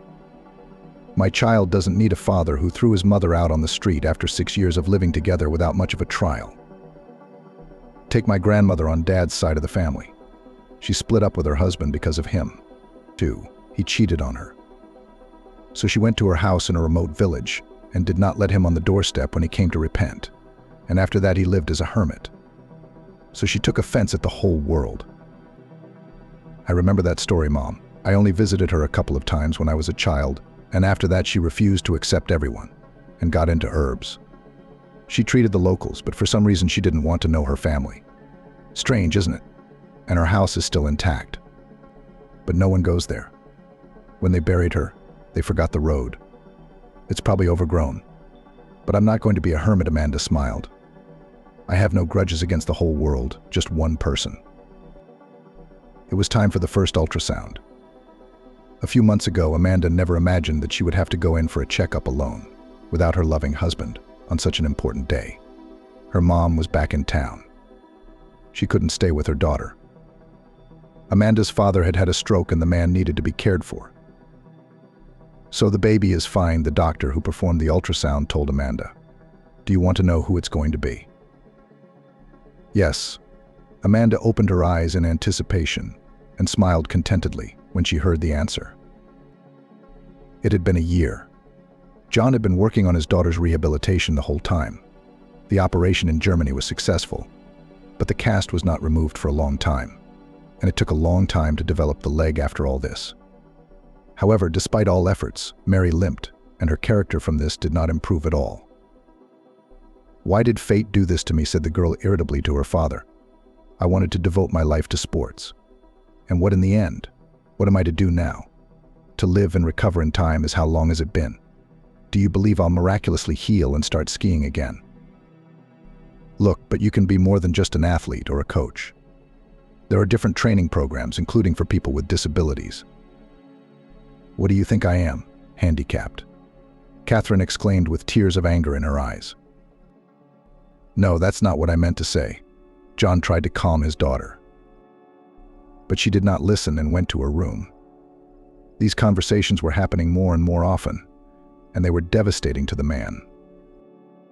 I was always on her side, he thought bitterly. So many years, did not marry, took care of her feelings. Kicked the traitor Amanda out when I found out she was dirty. Now I live alone. Why doesn't she appreciate that? The young man was totally dependent on his daughter's whims. He reluctantly went home from work, because there he was waiting for a frowning-faced Catherine and her eternal dissatisfaction with complaints. He began to spend even more time on business trips, and in one of them met a nice woman, Amber.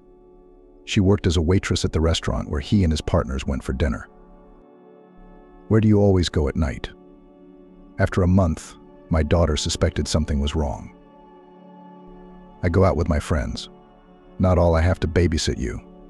John cut him off.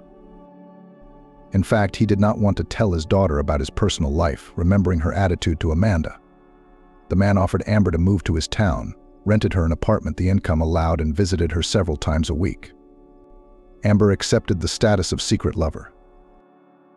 I don't care, she told her friend in a telephone conversation. Like a cheese and butter I roll around. I don't have to work. I make eyes at him. I chase his legs, and he, sweetheart, is ready for anything. She laughed. You're lucky, she sighed enviously. I would have to find someone to provide me with everything. Maybe we'll get married. Amber continued to brag. I've been hinting at him, working him up, but he's afraid to introduce me to his daughter. According to his stories, she's a very spoiled, capricious girl. But good luck to you, wished her friend. At least call me to the wedding. I'm sure you'll get what you want. But the plans of calculating Amber was not destined to materialize. However, it was only her own fault she missed socializing. Sitting alone in her apartment 24 hours a day, she got herself a lover, 20-year-old Michael from the neighboring entrance, who was constantly looking at the poor woman, who went shopping at the grocery store in a provocative short dress and stilettos. One day she lured him with her finger into the entryway, and he obediently followed her. You are my goddess, whispered the enchanted young man, lying in bed after his lovemaking. His admiration pleased her ego but let her guard down. One day she was kissing a young lover in the street near her driveway and didn't notice John pulling up in his car. He got out of the car and stood silently watching Amber and Michael embrace. Young man, he finally said snidely, let me help you pack up your beauty's things and take them outside. She's moving in with you now, I suppose. Amber and Michael looked away from each other, stunned. The woman realized it was pointless to make excuses in such a situation and, sighing, went to her entryway to say goodbye to her apartment and to pack up her belongings. What a fool, she thought frustratedly. Now to return home with nothing to eat.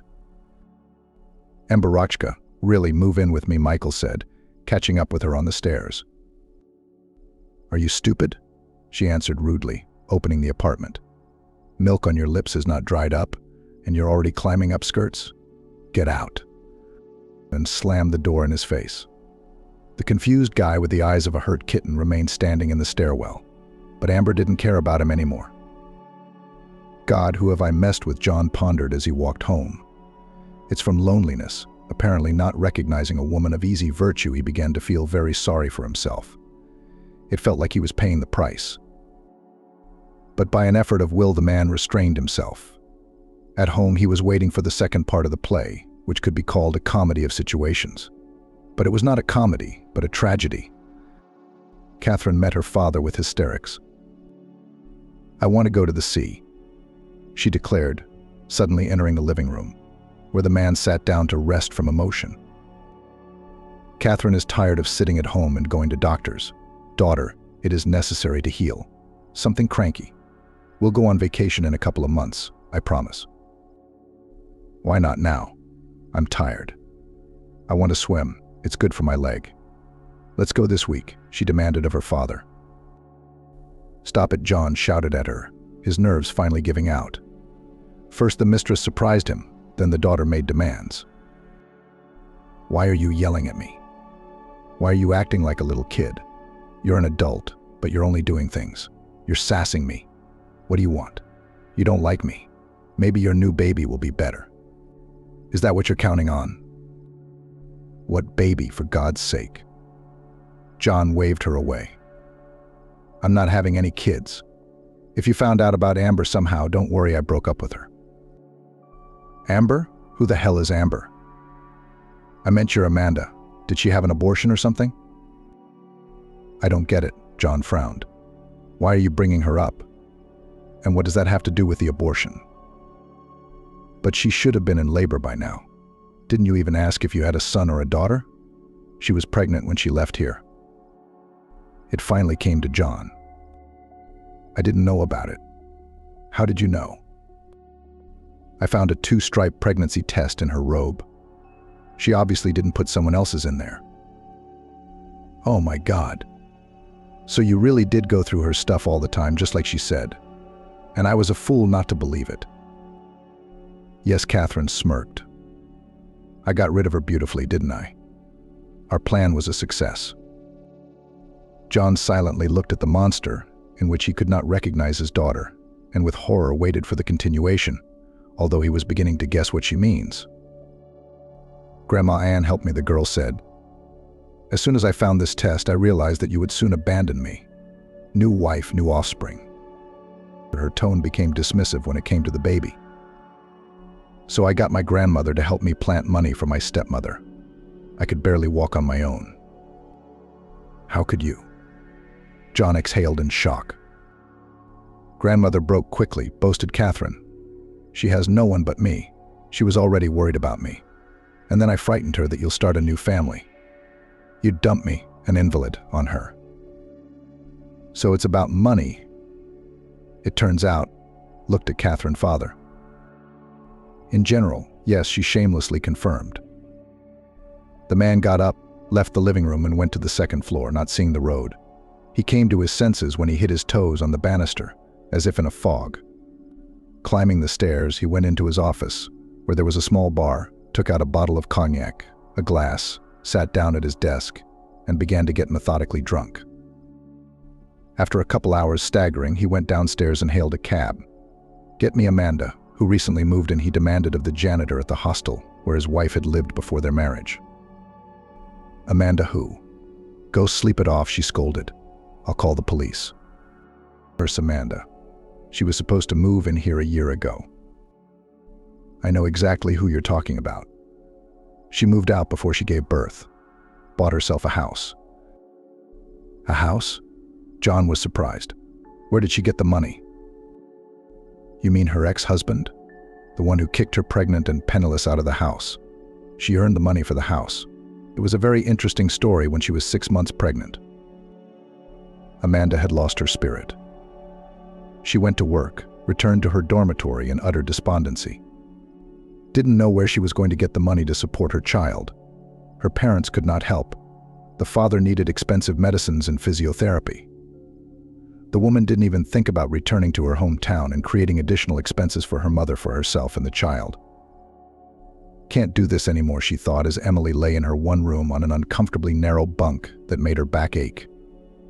I need a distraction, somewhere to get out so I don't spend a lot of money. And then the conversation with her mother about her reclusive grandmother popped into her head. Amanda was revitalized. It would be possible to go to that abandoned cottage, to walk away from the noisy city, to breathe the forest air. And in a few minutes she was on her way. The cabin was only 30 kilometers from the city. You could get to the nearest village by electric train, and then you had to walk a couple of kilometers through the forest. How overgrown is everything here, marveled the woman when she reached the place. And here my grandmother had medicinal herbs and a vegetable garden. She stepped inside the cabin. The shriveled door was unlocked. Inside was old furniture covered in dust. Amanda found a stool, laid a cellophane bag she had with her on it, and sat down to rest from the road. She was in a strange mood. How nice to go back to childhood for a little while, she thought. And how sad that I'm as lonely as my grandmother was. And then the woman's gaze fell on a puffy Soviet-era stationery book lying on a table nearby. She reached out, picked it up, and dust kicked up into the air. The recipes were written in the book in chemical pencil. I didn't know Grandma was into self-medication, Amanda marveled. She opened the book, and there were recipes for healing ointments and other remedies her grandmother had made. There were a good 100 of them, if not more.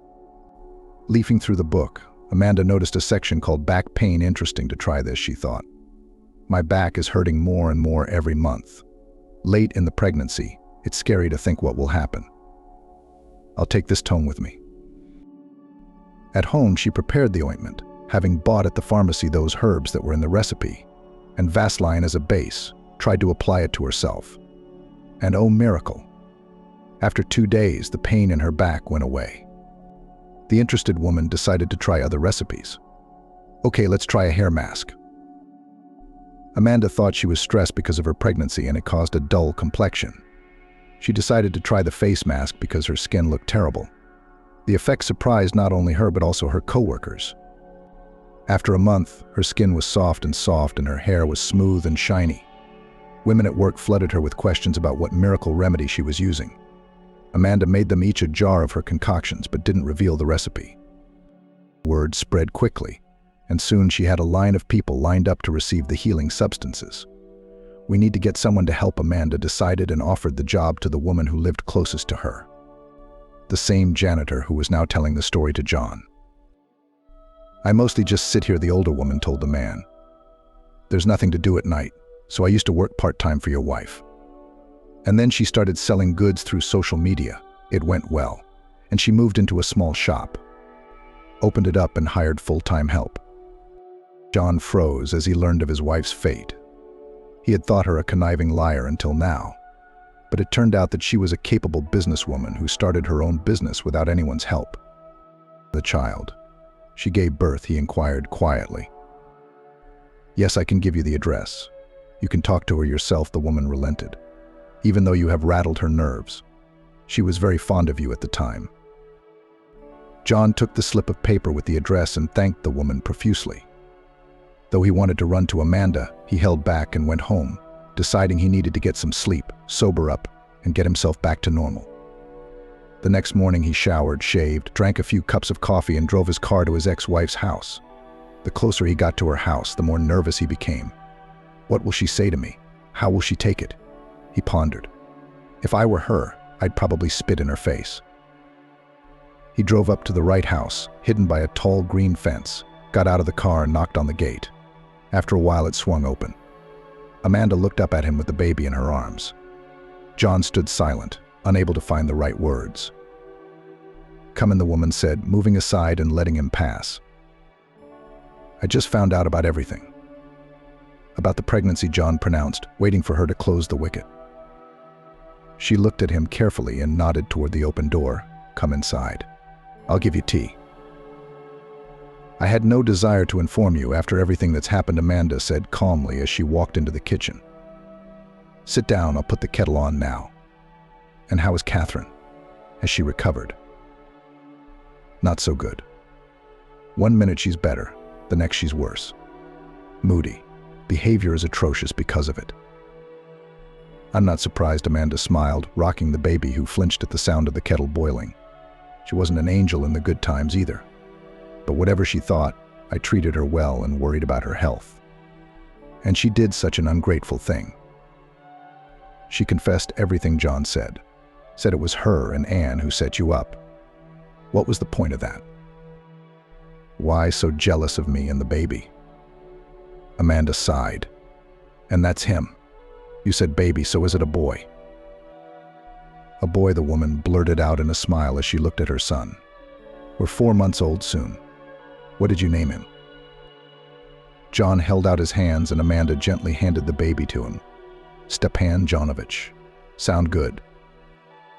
Tears came to the man's eyes. Sweetheart, can you forgive me? I was not myself because of my daughter's illness. I snapped at you. I believed everything.